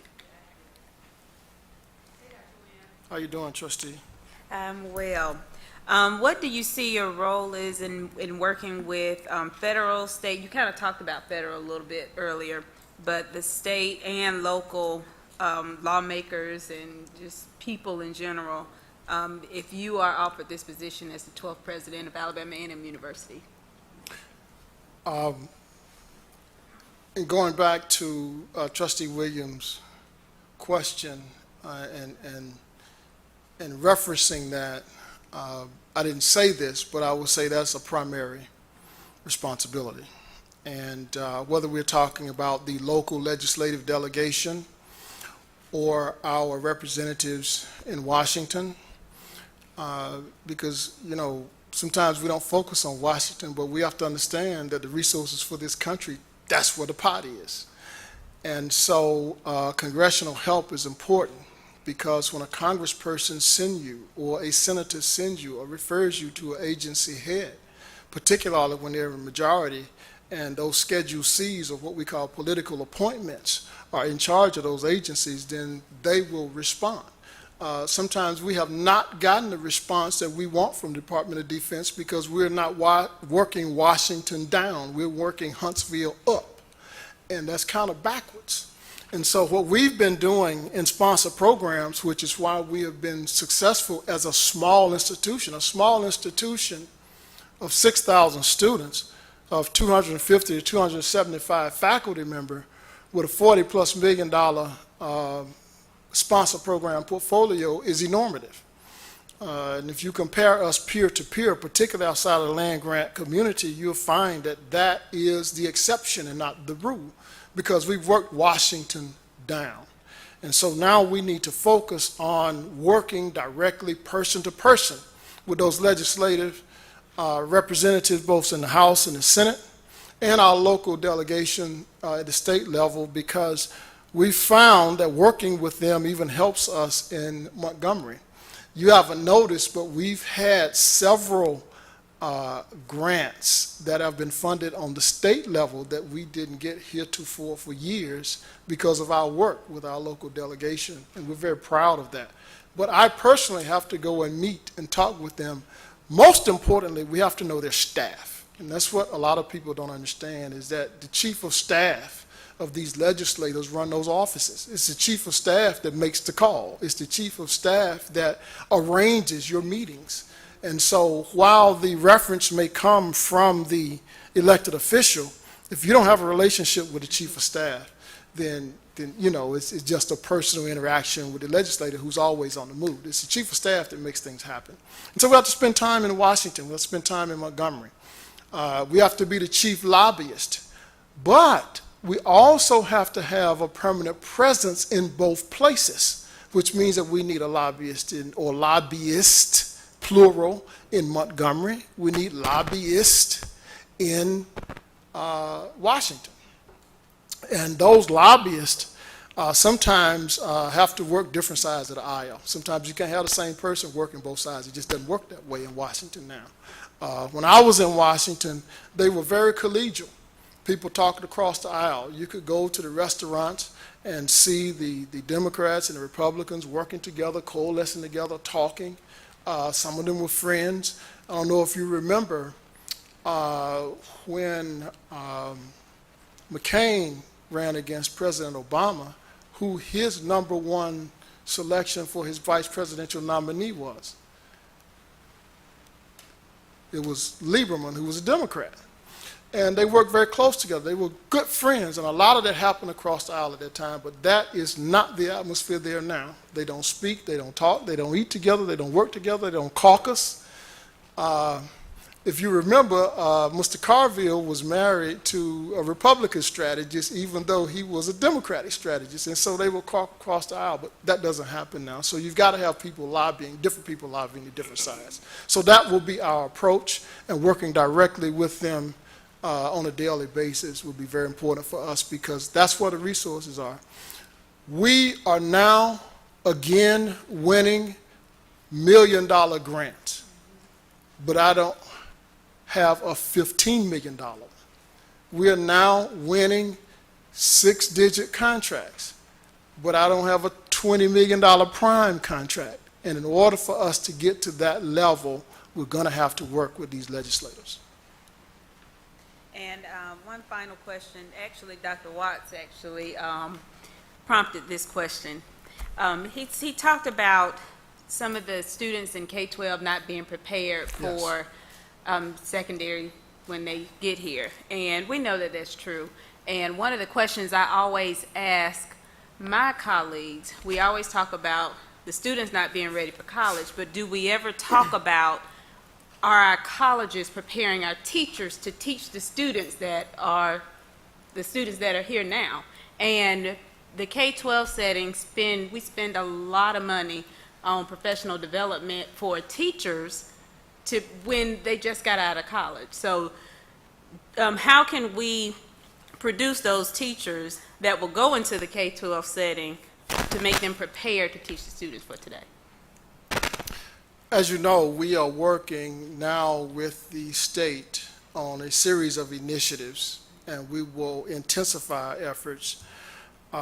We are deemed as now one of the small shining stars in teacher education because we were one of the first ones to go through the CAPE accreditation process with flying colors. As a result, I know you saw where Athens has a male initiative to try to recruit black male teachers, but in actuality, we were the first ones to have that initiative. We just didn't market it like Athens did, and we are the first one through which the resources came through, and we have a very successful program. I'm in agriculture, 1890 guy, prepared through and through at 6 institutions I've worked at and graduated from 3 land grants, and agriculture has the same problem.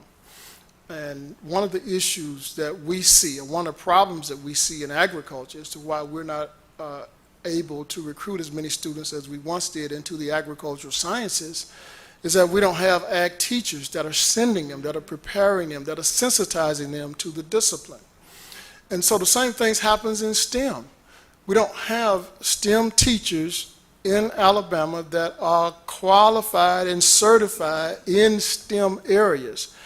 And so we're going to have to work with the State Department, because one of the issues is pay.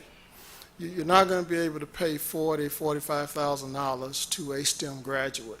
And so I've recommended to them that we can recruit, we can retain, and we can graduate, and we can certify. We have all the apparatus and the credentialed people in place to do so, and we are. But the employment is the problem. And even if we certify them in teacher education, if someone comes and offers a computer science or math major double what you're paying, you'll say, well, they should be committed. Well, commitment to a certain extent is wonderful, but pay for them at 21 years old looks a lot better. And so one of the incentives we're going to have to do is to offer scholarships to students and then contract them on the back end like some other areas do, like we do in the health sciences. If you will major in education and accept this scholarship, then you have to repatriate 2 to 3 or 4 years to the state. Because even when we place them, we are finding that they're leaving within 12 to 18 months on average. They're not staying in teacher education. So we have to wed them. She said 2 weeks. So we have to wed them to this environment and this enterprise and make sure that they are committed to the teaching and learning process of our children. And so I think that there has to be some additional incentives. And we want to do some of that internally, but we want to work with the State Department to make sure it's more fluid. And everywhere needs them. I had a call from Hoover saying, look, we don't have one black male teacher in some of the schools there, from elementary all the way through high school. Some of them have no African-American male on staff in any capacity. And so it is our raison d'etre to help to try and produce those. But again, resources is the issue. And so we have to work with the State Department to try to make that happen. Dr. Williams.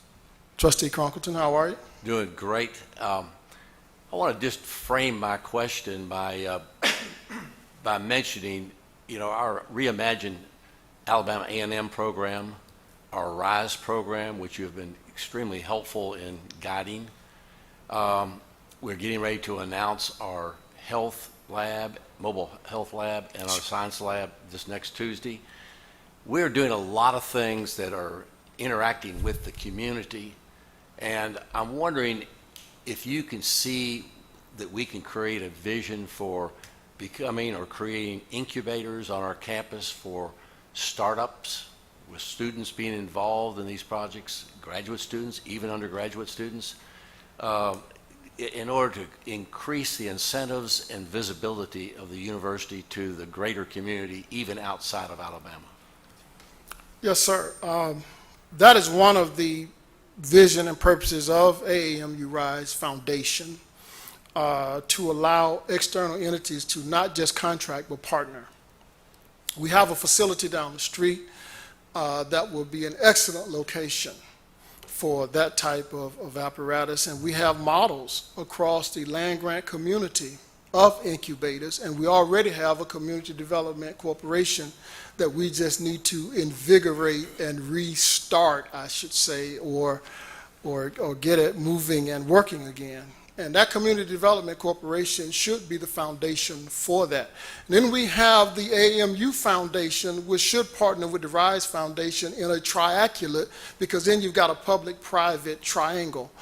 And that approach, along with a business incubator, and one of the purposes of business incubator is not only to provide technical assistance in terms of business development, but to also provide avenues to help business, small business people and or innovators to access resources. And those resources, whether they be monetary, whether they be facility, whether they be human resources, that is a part of our mission as a land grant.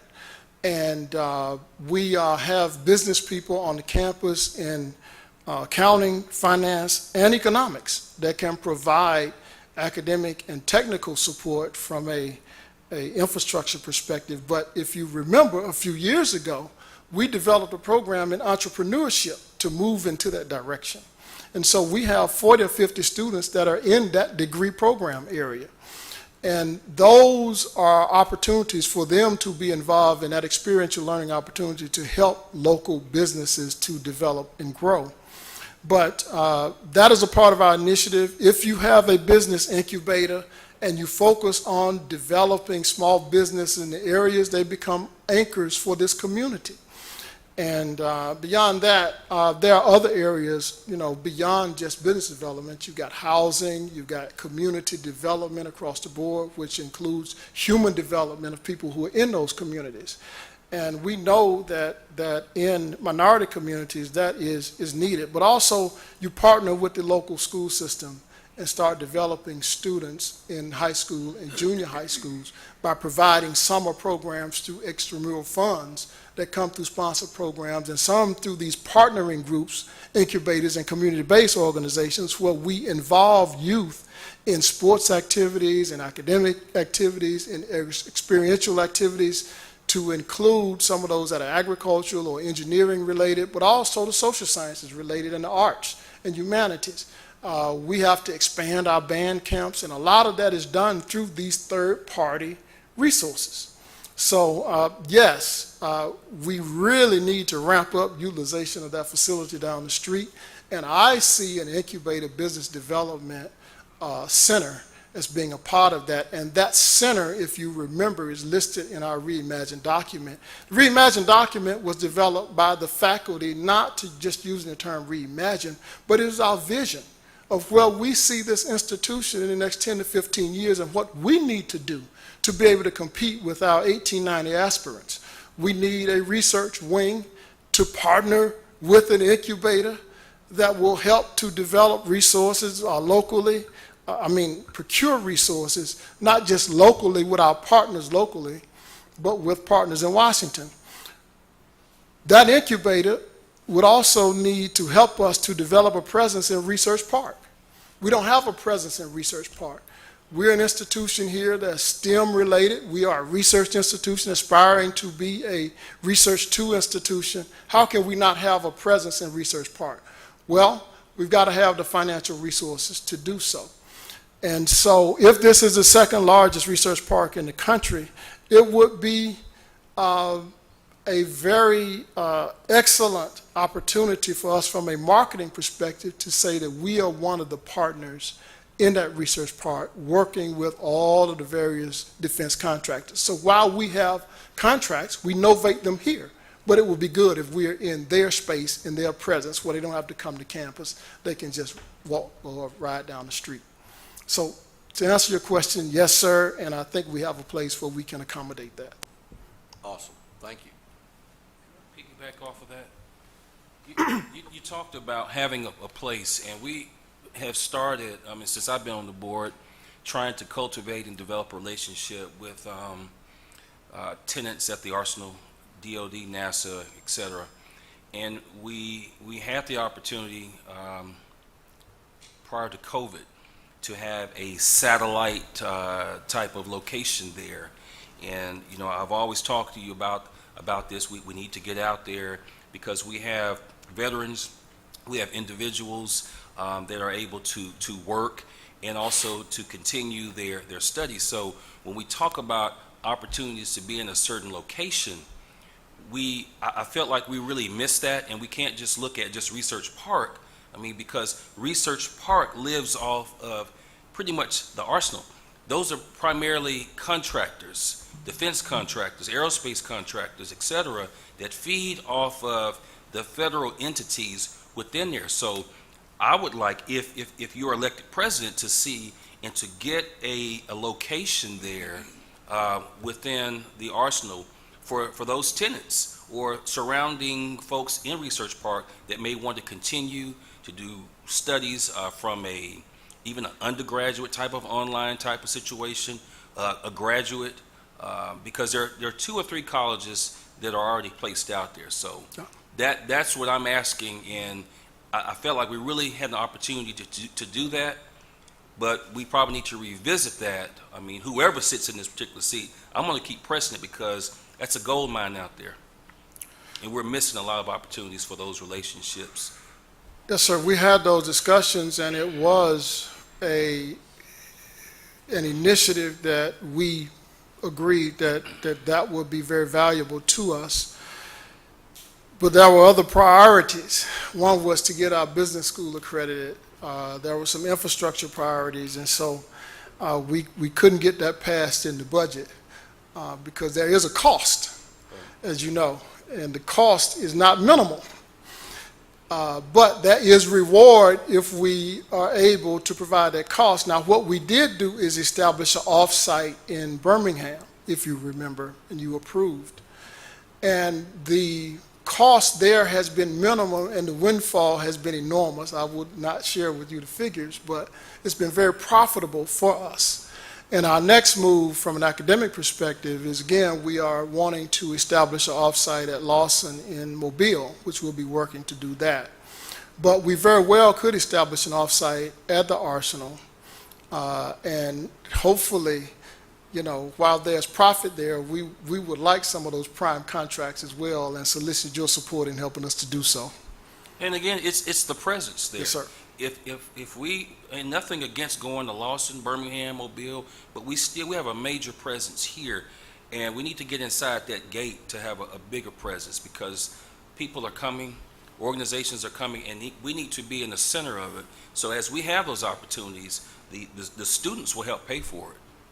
I'm well aware of that because I see these other colleges that are not even at our particular level that are thriving in their name, and they have the relationships. Okay, that's going to be the biggest piece of that. So, thank you for answering that. Yeah, if you remember, I indicated in our discussion that one of the reasons that we were reluctant at that time when we had that discussion is those institutions focused on distance education, where our focus on residential. We just didn't have the faculty to spread. They were very overloaded, and to have them to go to teach classes that were minimally enrolled at that time, we just didn't feel was a good investment. But it's still a priority, and we agree. It is a windfall if you can establish the presence and get the students to enroll in the programs. Absolutely. And matter of fact, that's why we developed that Master's of Science in Material and Systems Engineering for that purpose. Yes, sir.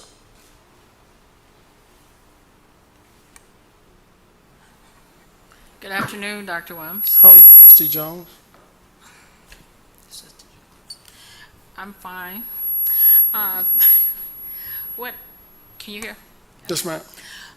Often, the role of faculty at a university is taken for granted, both junior and senior faculty. Could you please share with us what your perspective is in reference to junior and senior faculty members? Oh, wow. I guess we'll be up here for a while. First, this institution had several years of enormous student growth. And that growth was primarily the way I have researched it during the Morrison years. And I've said in many cases that the reason at the end of the Morrison tenure is when you started that trajectory towards 6,000. And we watched you because we all were at that time, Trustee Gainey, playing in the Southern Intercollegiate Athletic Conference, which some of you may not be aware of, but that's the SIAC. And historically, all of us played in the SIAC. Historically, it just had different divisions, if you remember. It had Division 1, 2, and 3. You had schools as small as Fisk and Knoxville, and schools as large as Florida A&M playing in SIAC. And so this new so-called super HBCU conference that you're hearing about is not a new idea. It's a regurgitation of an old idea. And we think that idea worked very well. But anyway, there are reasons as to why we move different places. But bottom line is, faculty that he hired a group of young faculty that were credentialed at Carnegie One, Research One institutions, to include yourself and 4, 5, 6, 7 in agriculture, from Shoefoot to MacArthur Floyd to Montgomery and others. And across the campus, there was an infusion of young, energetic, hungry, credentialed faculty, and they drove the outcomes. But it also was a cadre of older, the Bradfords and Hicks of the world, who were experienced and good mentors. So you need both the older to properly pollinate and prepare the younger, but the younger to be energetic and drive the outcomes because they're ambitious. And so development of the younger is very important, so we will continue to intensify and increase our investment in faculty development. But we also need people at the professoriate level who understand our raison d'etre, our cause for being, as to why we're here and who we are to serve. One of the things that we must become better at, which I will endeavor to do immediately, is to market the accomplishments of our faculty. All of these projects and all of these programs that we're developing and contracts that we have and our interactions beyond the campus, our relationships with large institutions. We're entering into one with Clemson now. We just entered one with Mississippi State. We're working with Georgia Research, their research foundation now. These partnerships will help us to expand our footprint in grants and contracting and working with these defense contractors. But the bottom line is, we have to promote what both senior and junior faculty are doing and provide them the opportunities to retool themselves constantly, because each discipline now is evolving so fast. You can't stay where you were 30 years ago. You have to retool. You have to be members of associations. You have to present. You have to engage in multi-institutional, multi-state research. And so at both the professorate and the junior professorate level, we have to make sure that we invest in them having that opportunity to do so. But the faculty is a requirement. And I want to say this very carefully. There's no institution in the Southern Association that requires you to have a particular number of students. We have the old saying that if you don't have students, you don't have an institution. If you don't have faculty, you don't have accreditation, which means you don't have an institution. It is the faculty that are required first to develop the curriculum, to develop the programs, and to be able to prepare the students and teach the classes. If you don't have the faculty to do that, you can't have students. And so the faculty, from my vantage point, no matter how much money you may have, how many resources you may have, what your infrastructure may be, we have some campuses that are beautiful, that are well-resourced, that are struggling. And they are struggling because they have not invested and focused on faculty and outcomes that the faculty provides. And so the faculty are the driver. I worked under a guy once named Dr. Frederick S. Humphreys, and he used to always tell us that the number one variable for me is to recruit a highly credentialed, credible, capable faculty. And then go get some smart students for them to teach. And that's how he would say it. And so following his motto of excellent credentialed faculty mixed with some excellent students who will help to support and grow those students with deficiency, we think we can get to that level of being the top 1890 institution in the next 4 to 7 years. Thank you. Good afternoon, Dr. Williams. Trustee Smith? How are you? So you got some new apparatus there. Yeah, just a little bit. But my question is, and I do have, this is parts to it. Would you agree that students are key stakeholders in an institution?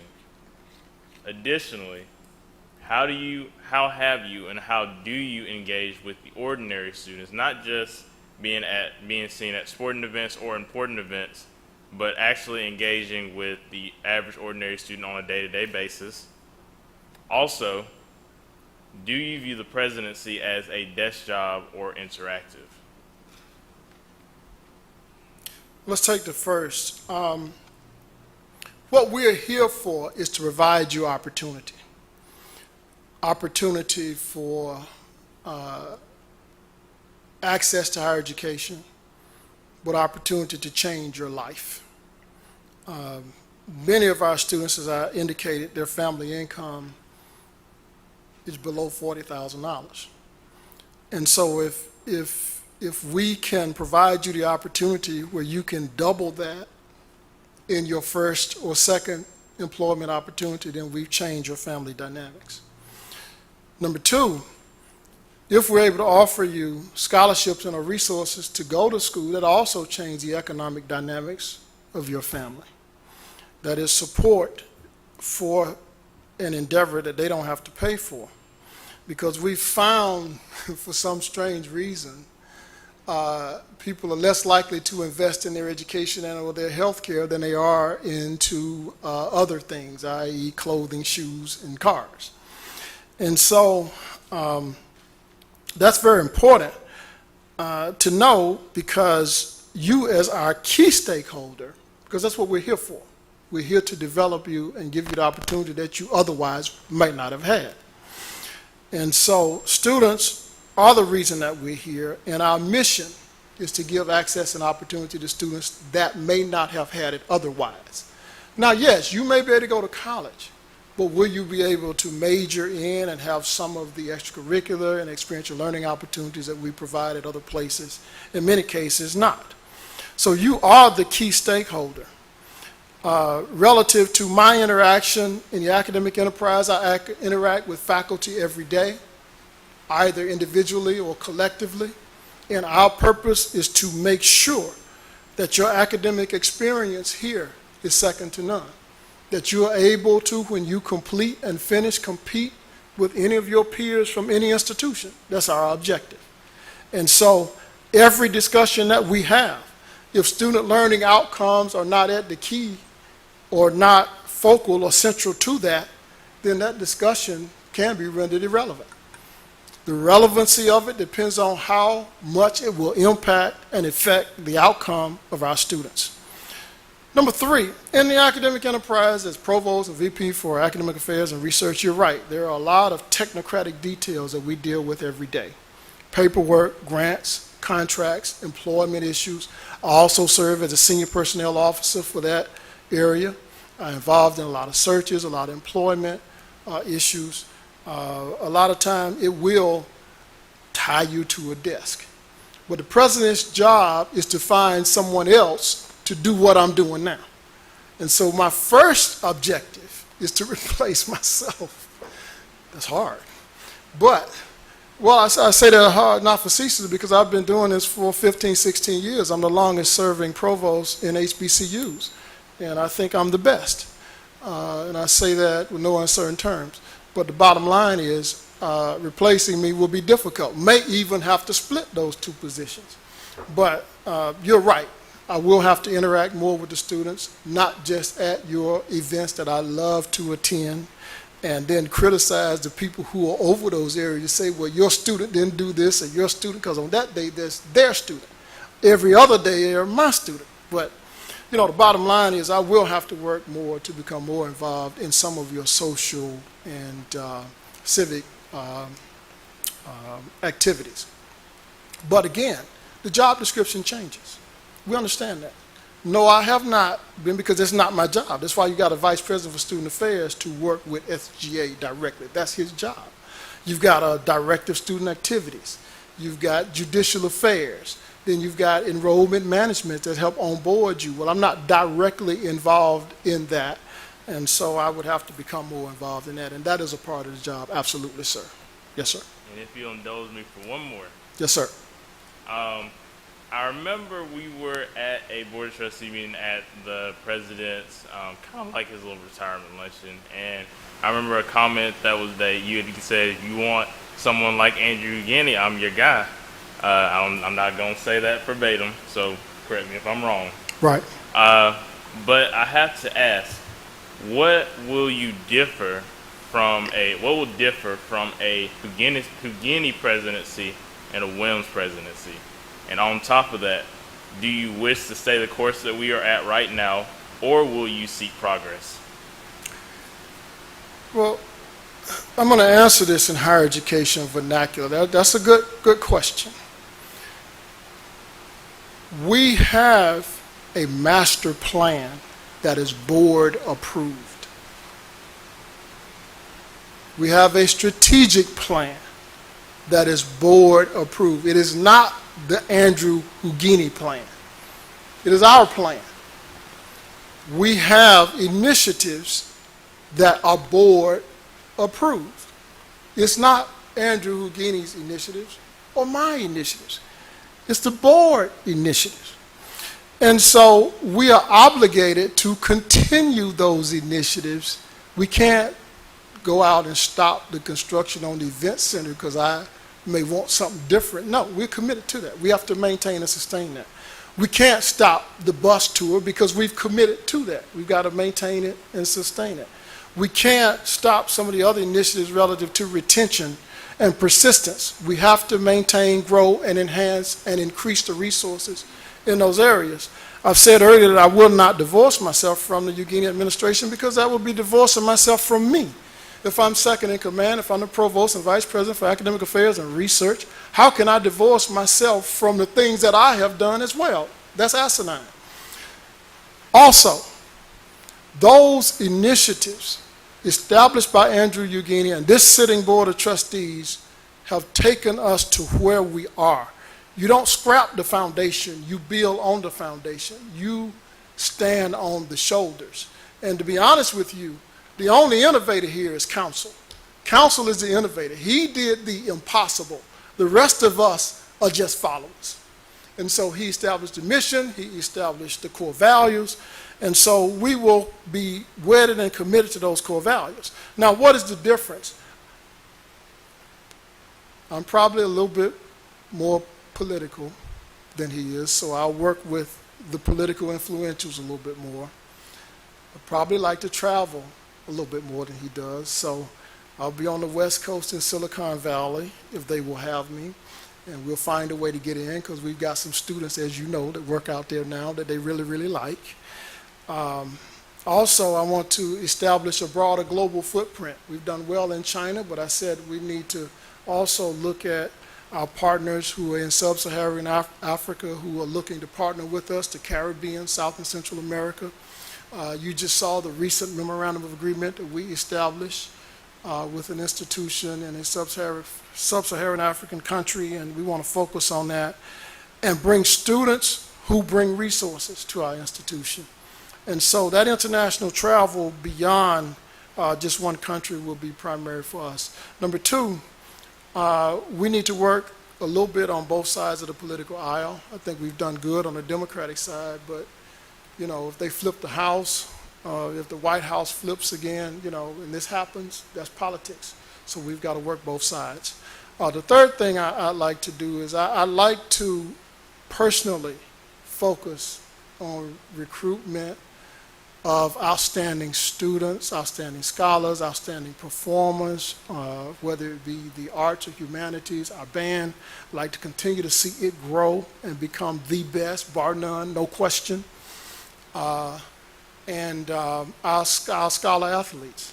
I'd like to personally be involved in recruiting some of those. I think if we talk to the mothers and the parents from the presidential level, sometimes it has an impact on where that student goes. So I'd like to be involved more, maybe so than Dr. Hugini has been involved in some of those initiatives and activities.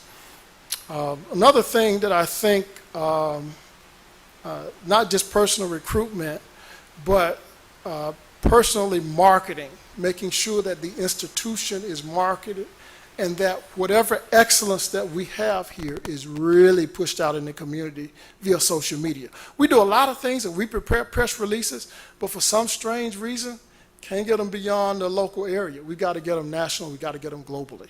So we want a global footprint and we'll work very hard to do so.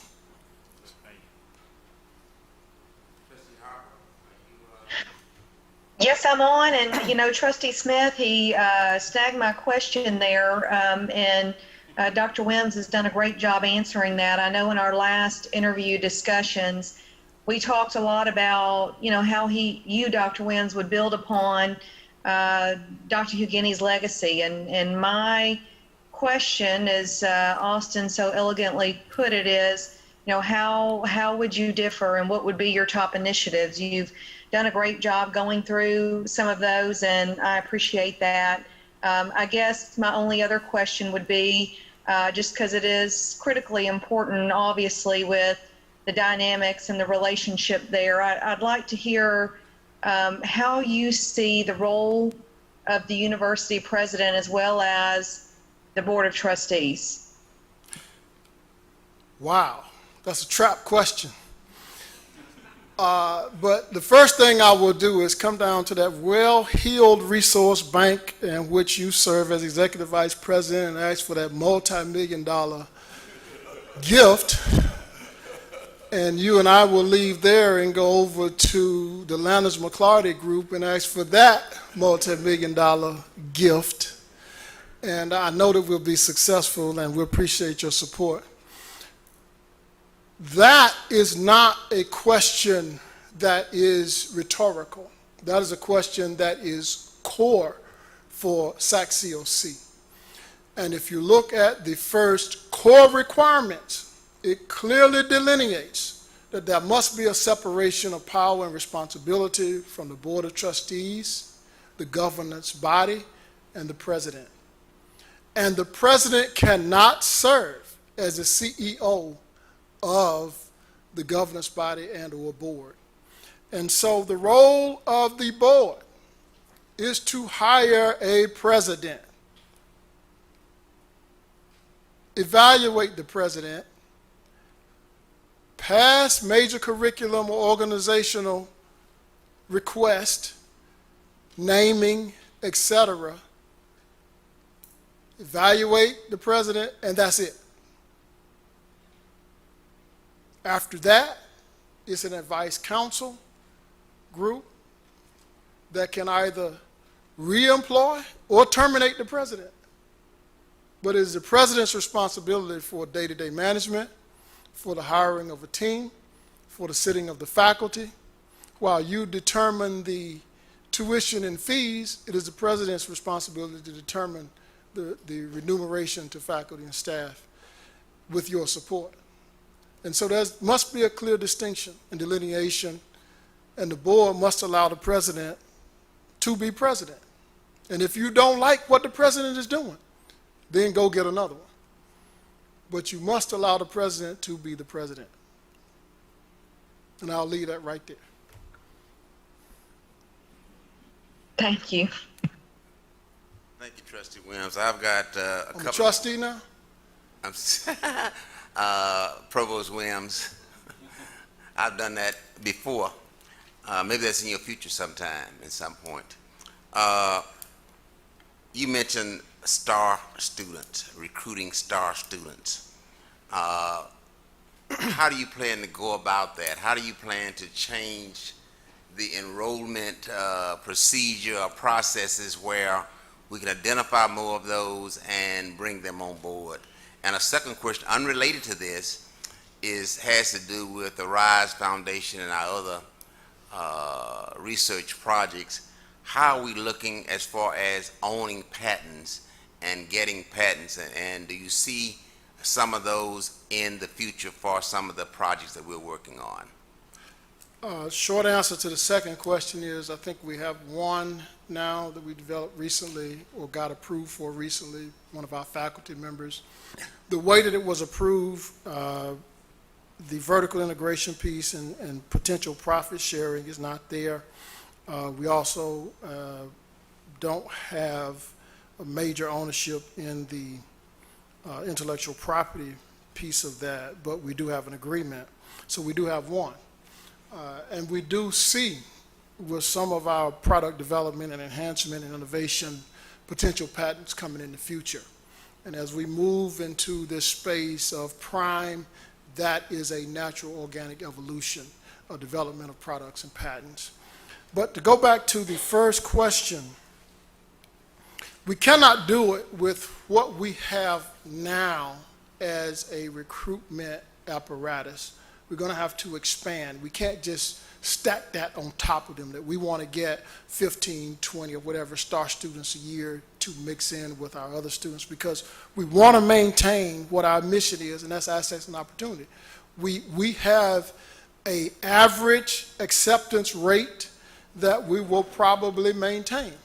And so that acceptance rate within itself renders us an access opportunity organization or institution.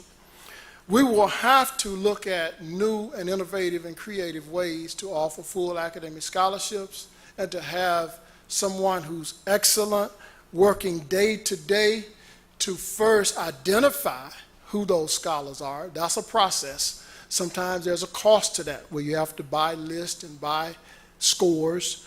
And then secondly, you have to travel, you have to meet, you have to court those parents. You have to take the same approach that we use in recruiting star athletes. And so we will have to bring people in with that skill set to help us to identify, to access those parents and those students, and then to recruit. I will have to be personally involved. The two models that I saw that worked best, the president made the primary pitch. The president talked to the families. The president went and visited with the students in their space, either at receptions, coffee breaks, or whatever. And so that matters, because it's very seldom that presidents do that, particularly in today's environment. So that would be my model, sir, but I will need some extra staffing and support to really, really move in that direction, because they are very competitive. You have to understand that a few years ago, the average ACT score in the state of Alabama was 17. That's the average across the board of all races. For African Americans, it was a point lower. And we're looking at 22s and above. Well, guess what? Every institution in the state wants those 22s or above. So we're not competing with Athens State for that 22. We're competing with Auburn and Alabama. And so we've got to have some innovative, creative ways beyond just scholarships, because they're offering them scholarships too. So what is our sell and what is our hook? Well, it's the experience, it's the mentorship, it's the opportunity that they get beyond us. It's the majors that they major in here versus some of those other institutions that will allow them to have professional success that they may not have at the other institutions. But the bottom line is, need a little bit more staffing, and we're going to have to refocus some of our scholarship resources to recruit those students and offer them full academic rides versus just need-based aid. How important would it be to get the centers established, the chairs, the other things that we have in RISE, to bring that critical mass of distinguished faculty and other educators to help attract that cadre of students? Well, it's critical, because one of the things that superstar students are attracted to is not just scholarships. You don't send them to an institution or to a city, you send them to a person. So the professors in those areas that are doing certain types of research, they give them opportunities to certain types of experiential learning opportunities that are able to place them, that give them guarantees versus suppositions. There's a difference in can and will. There's a difference in a possibility and a guarantee. When I went to college, there was no question. I might not have agreed with it, but there was no question as to what I was going to do. There was no question. Are you going to college? Yes. Are you going to graduate school? Yes. Are you going to get a PhD? Yes. It was automatic. We knew that this was going to happen if I did the minimum, because my advisor provided those opportunities and the pathway. But he had the access, he had the connections, he had the friendships, and he had the resources.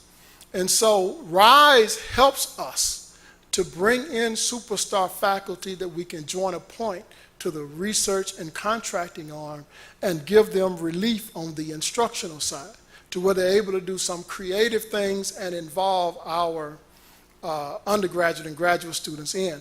One of the major aspects of that program now is that for every contract on a grant that we bring in and we require that there be some student support for either undergraduate assistance or graduate assistance. And so that has been very key, because this past summer we employed over 50 students just on those assistantships, and they had a full summer experience. And so it is very key for us to have that RISE foundation functional, because it allows us to stack resources and recruit superstar faculty, and then those faculty become the primary conduits through which we recruit the superstar students. What's your, I saw in your bio, you talked about the fundraising aspects and, you get grants and all that, but can you elaborate on your experience as a fundraiser, pivoting and shifting to when you sit in the president's seat, being really the chief fundraiser, even though you have an advancement organization, but what is your experience there, and are you prepared to take that to the next level? Yes, sir, and that's a very difficult experience. Everybody doesn't have the moxie to want to make the big acts. They don't feel comfortable begging. In my last, that's what I call it, a beggar in a suit to a certain extent. In my last position, if you look at the responsibilities, advancement actually reported to me. And I had the opportunity to make several large asks, and actually was fortunate to be able to win six-figure acts from individuals. That included my responsibility for managing the research and contracting portfolio. And so I felt very comfortable doing so, and it's one of the accomplishments in my career that I'm very proud of, that I was able to sit with someone, ask them to write a check, and they actually did it. And that check cashed, or those checks cashed. Anybody can write a check, but does it cash? Somebody write you a $200,000 check, does it actually cash? And so I was very proud of that. So yes, I've had some experience with that. In our leadership programs, we're kind of trained and prepared to know how to court and then ask. You can't go and make an ask without courting. That just doesn't work. You can't just go sit in someone and the first time you meet them, you're asking them for a major donation. That doesn't work. You have to court. You have to develop a relationship and build up to that. So that's been my experience. Here, of course, I have not been as involved in advancement or fundraising, except on the research and contracting side. And as you know, this year we pulled in over $45 million on that side. Now, some of that is asking as well, because some of that is based upon relationships. People give you grants or contracts based upon relationships, not just based upon your response to a solicitation. So I'm very comfortable in that space. I think I used the term before Jerry Maguire that we will work to get in the room. Getting in the room is half the problem or half the challenge, and once you're in the room, then we have to close the deal. And so I feel very comfortable in that space and look forward to doing so, sir. Trustee, Chairman Williams, I have a question. Just going back to Dr. Williams, what you mentioned before, being a community change agent is sometimes not a very popular position to be in. You talked about process, you talked about protocols in place, and you talked about making some swift decisions that were not popular to people around you, and somewhat may have felt sabotaged in the process. Can you walk us through and talk us in how, as we know, as we're looking to appoint a president, the 12th president of the institution, we know that people feelings are valid, and and their perceptions are their perceptions, where we may see the perception differently. How can you tell us and walk us through your experience in being in a part of feeling sabotage? How were you able to mitigate that and continue to move forward successfully by minimizing the whisper where it didn't become a distraction to the institution? My biggest experience with that probably was at my previous position. And the reason being is that at that time I was still relatively young.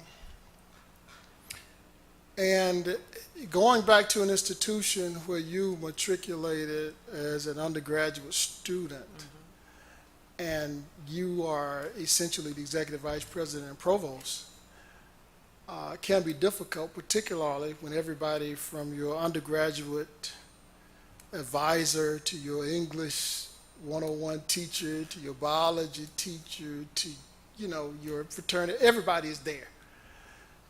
And now they're reporting to you. And all they remember is what you did when you were 19. Right, wrong, or indifferent. And so one of the things that they remembered about me is that I was kind of outspoken, and at that time they called it stubborn. He's stubborn. They put all that in the blogs and whatnot. He's not going to be able to change. He's not going to be in favor of shared governance and all, And so having to overcome that and work with them and work as an advocate for the faculty and staff and show them that this is an us and not an I.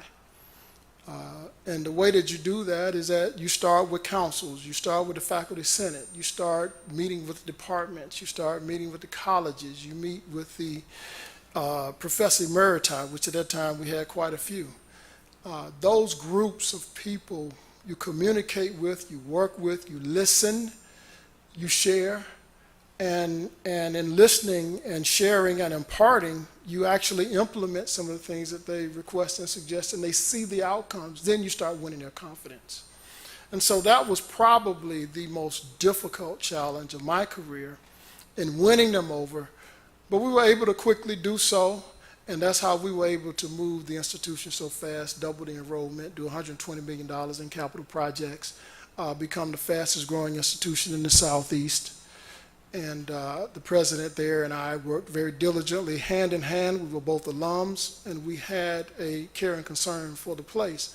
But again, me going back there and working with faculty, department chairs, deans, who have been there when I was undergrad, they still see you like your parents do. They still see you as their child. They still saw me as a student, so it took some time to overcome that. And that was a challenge. Secondly, they didn't know about my technocratic skills. And so what we were able to do was to show them how we were so cost ineffective in all areas, particularly instruction. We had so many classes, and I'm going somewhere with this, so many classes that were under-enrolled. You can't afford to pay a $100,000 faculty member to teach an average of 4 or 5 students in 3 classes. That has diminishing returns. You go into deficit spending. And we had so many areas that were under-enrolled. And so we terminated degrees. Well, I'm again the student who's coming back terminating degrees. Well, we had to cull the academic enterprise. In athletics, we were overpaying coaches. We were overloaded with coaches for a Division II school. So we had to revise the athletic enterprise. We had an athletic administration that was bloated and inexperienced, and so the cost was too high for the return. And so to make those hard decisions was not popular, but after they saw the results, they understood how important our decisions and the moves we made were. But to overcome that initial lack of confidence and evaluating you based upon when you were 19 versus a professional, that was a major challenge. Thank you for clarifying that. I just think that your presence today has been quite impressive, and we are challenged today to choose a formative leader, and I think we have 2 good choices. But as I've looked at your resume, you know, there's a little bias in us because we have dealt with you and we've seen what you've done. And I just want to say, whatever happens today, I have been extremely impressed with your leadership as a provost and having an opportunity to get the chance to hear more about your leadership going forward. So thank you for your answer. Thank you, Trustee Gainey. Go ahead, sir. One more, Dr. Williams. Yes, sir. So this is not your first rodeo at trying to become a university president. That's correct. You did try to become the university president at your alma mater, Fort Valley State University. Yes, sir. So what lessons did you learn, or why do you think that you didn't get that particular position? The lesson I learned first is nothing. Why didn't I get the positions? Two reasons. One was Alcorn State, one was Fort Valley. They were two 1890 land grants. I'm a land grant guy. I want to remain in land grant.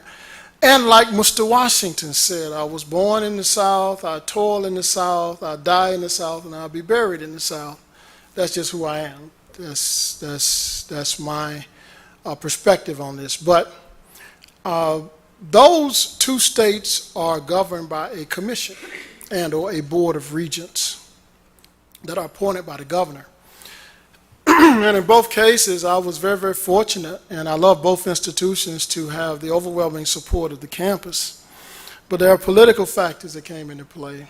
And you had a commissioner who is over the Institution of Higher Learning in Mississippi, and then a chancellor who's over the Board of Regents in the state of Georgia and the 34 member institutions, who decided that there were somebody who was a better fit for what they wanted to employ at the institution, and that my raison d'etre and what I brought to the table was not what they were looking for. So they hired someone that they deemed to be a better candidate.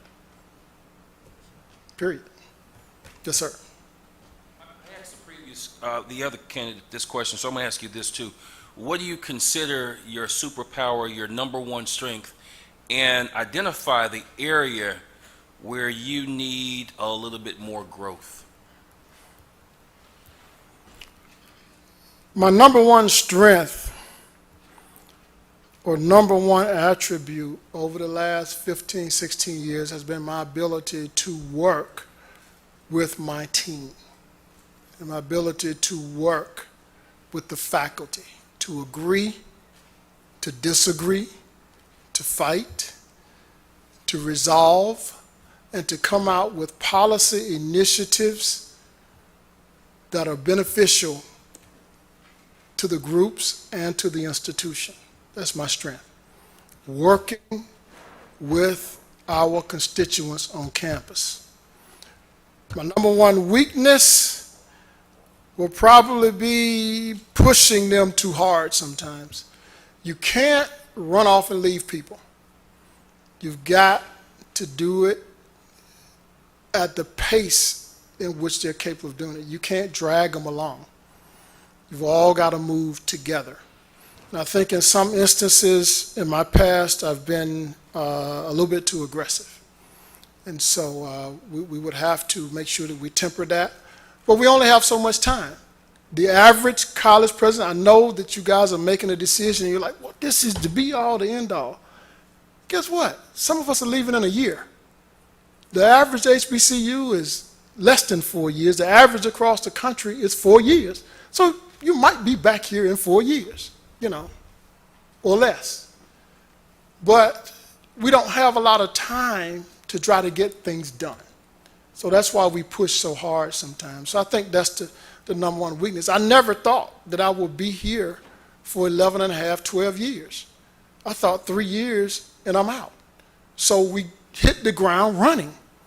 And so sometimes you'll pull people and frazzle people, and that is not the best approach in this environment because they're already overloaded and some of them are already frazzled. And so you have to be careful how you manage the enterprise.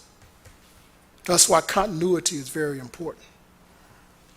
I noticed that, with, presidents and individuals, it's just a comment that work at various institutions.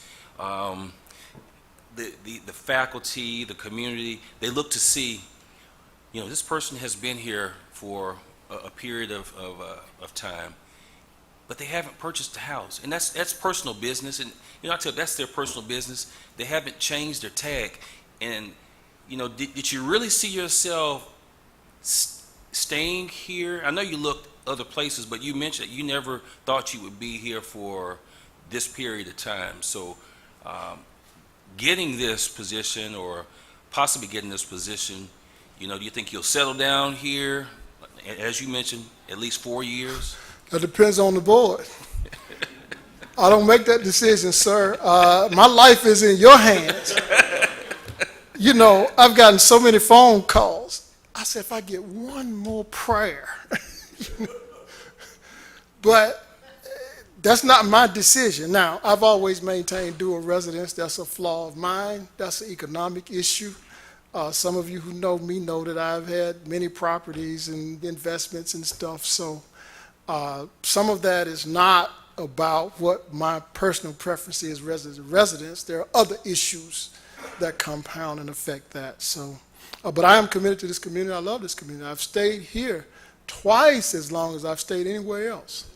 And you know, I know you may not think this, but I could have left any day. I get emails and questions every day recruiting me to come different places, but I like it here. I like the process here, and I like the governance process probably more so than anywhere else, because I mentioned my other institutions that I worked at and the governance system that was statewide.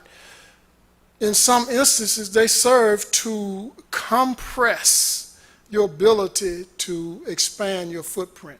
Whereas here, everything that I brought this Board of Trustees in terms of a credible academic program or initiative you've bought into and you've supported. That's not the case in other states. There's no way we could have established some of the graduate programs. There's no way I could be building a new PhD programs in the College of Education.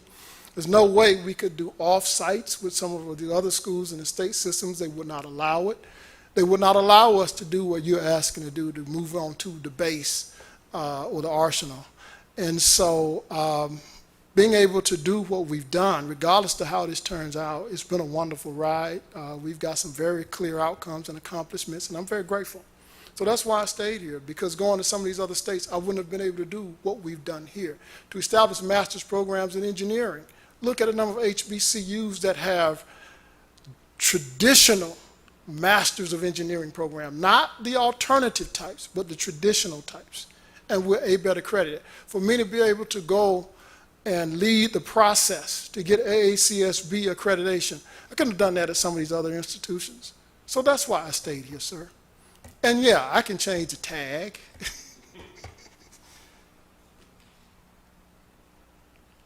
time is well spent, so any other pressing questions?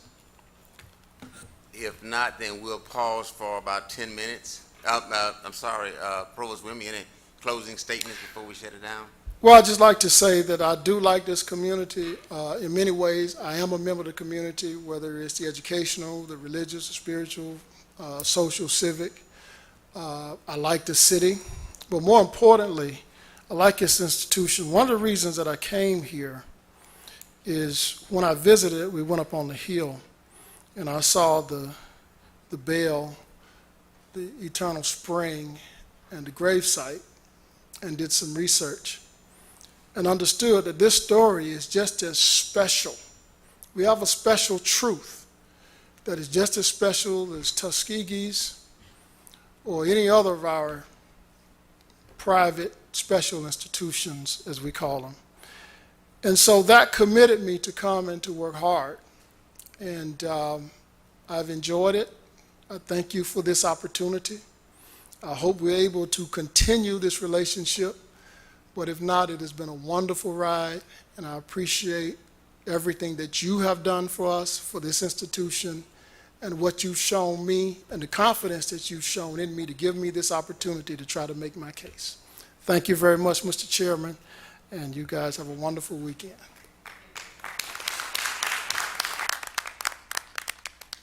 Let's take about 10 minutes. I've got to make a quick break, and then we can come back and decide our next step.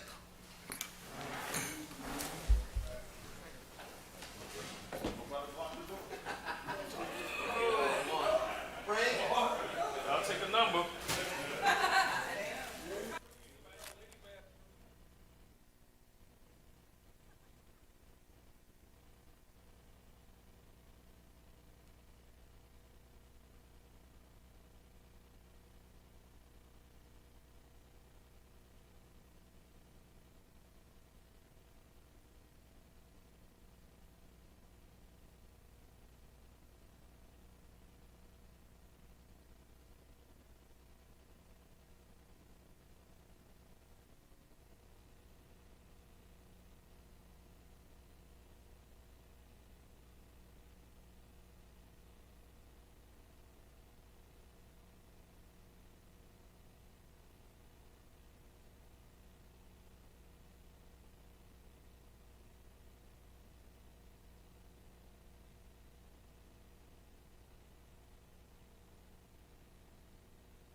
We're just coming back. Are we on? We're just coming back from a quick break after hearing Provost Williams. We're reconvening, and we can entertain a motion to go into executive session. Mr. Chairman, I'd like to entertain a motion that the Board of Trustees of Alabama A&M University go to executive session. Second. It's been moved and properly second. Any discussion? All in favor, aye? Ho. Yes, sir, Counselor. I need to express an opinion before you can vote. That's right. Yes, sir. Okay.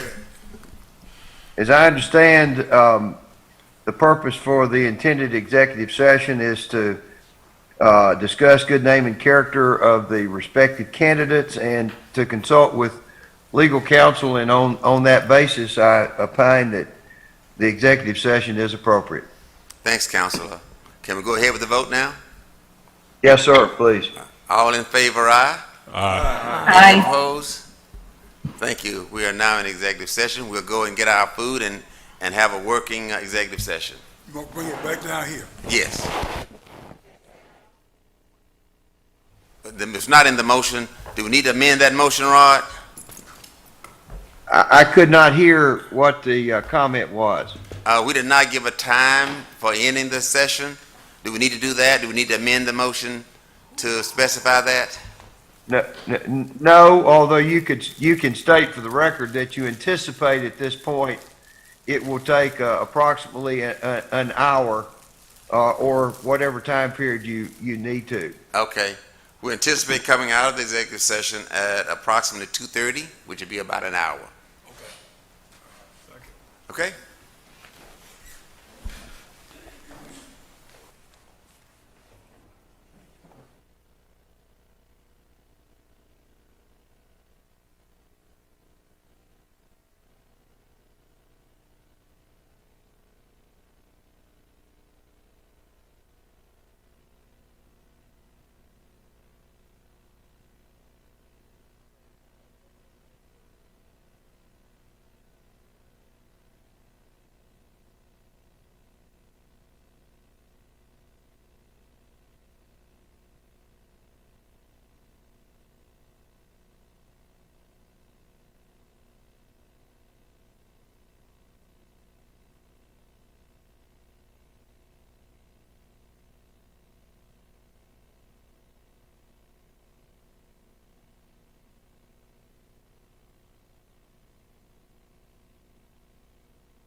made a motion, did you not? I No. haven't talked yet. Okay.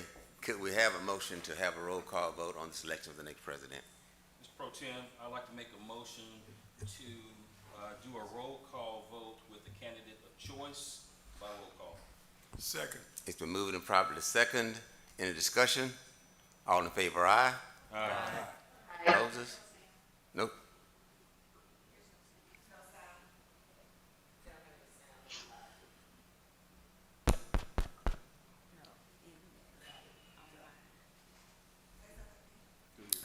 Can you hear me now?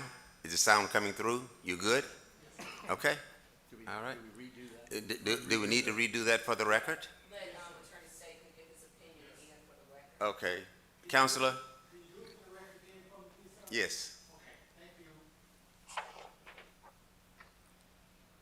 I'm sorry? Would you opine again, please?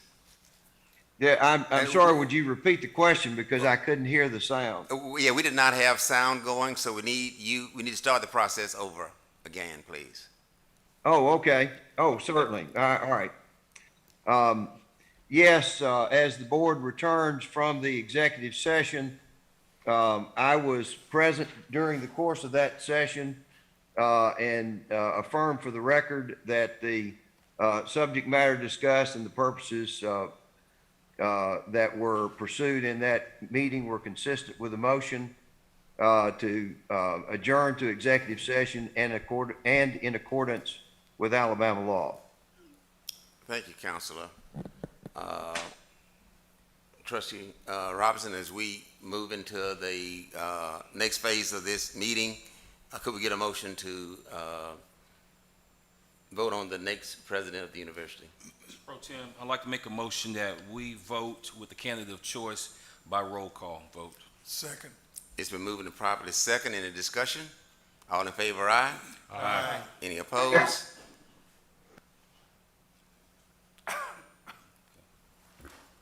No opposed? Go ahead, Mr. Secretary. Trustee Williams? Ron Williams. Williams? Oh, which Williams? This one? Yes. Williams.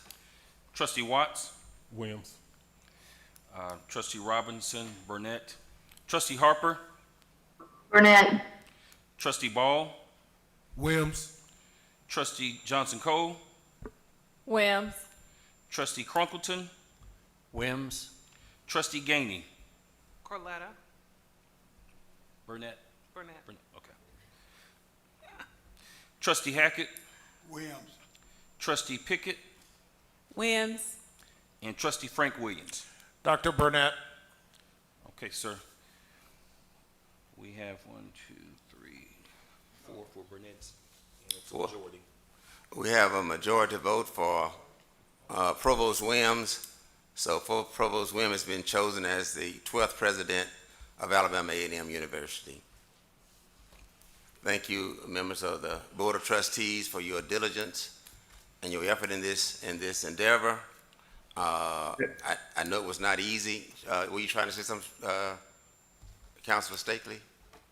Yes, I just wanted to make clear for purposes of the record that the selection of Trustee Wims would be contingent upon the candidate agreeing upon contract terms acceptable to the Board of Trustees to be determined at an appropriate time in the future. Does that need to be in the form of a motion or just for the record?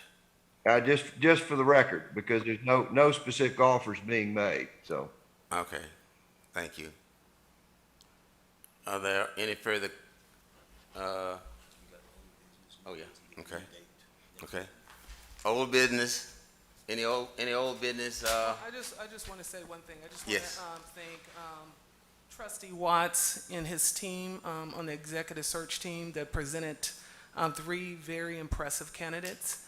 Today was extremely hard for all of us, but we have merged with someone that would lead this institution in a way that's going to take us to where we need to be.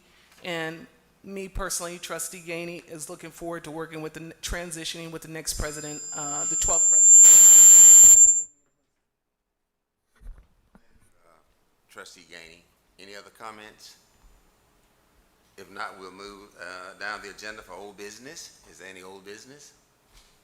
Any new business? Has the next date for the board meeting been already set? It's on the agenda. Do we have a date yet already set? The date has been set already in the record, Rod. Do you need a vote on it? Yeah. Okay. Trustee Williams, Yes. do we have anything we're voting on at that next vote, at that next meeting? Yes, our annual meeting. So what are officers? Yes. Okay. You need a motion. Yeah, we need a motion for those dates. I move that our next meeting dates be October 27th, 28th, and 29th, 2021. October. That's October.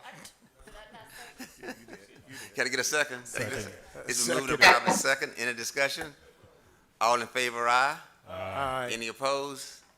Thank you. Motion carries. Adjournment now? That concludes our meeting. Motion to adjourn? I move that we adjourn. Second. All in favor, aye? Aye. Meeting is adjourned. The score of the game right now, the second quarter, Rowland 24-8 and 14. Oh, shoot.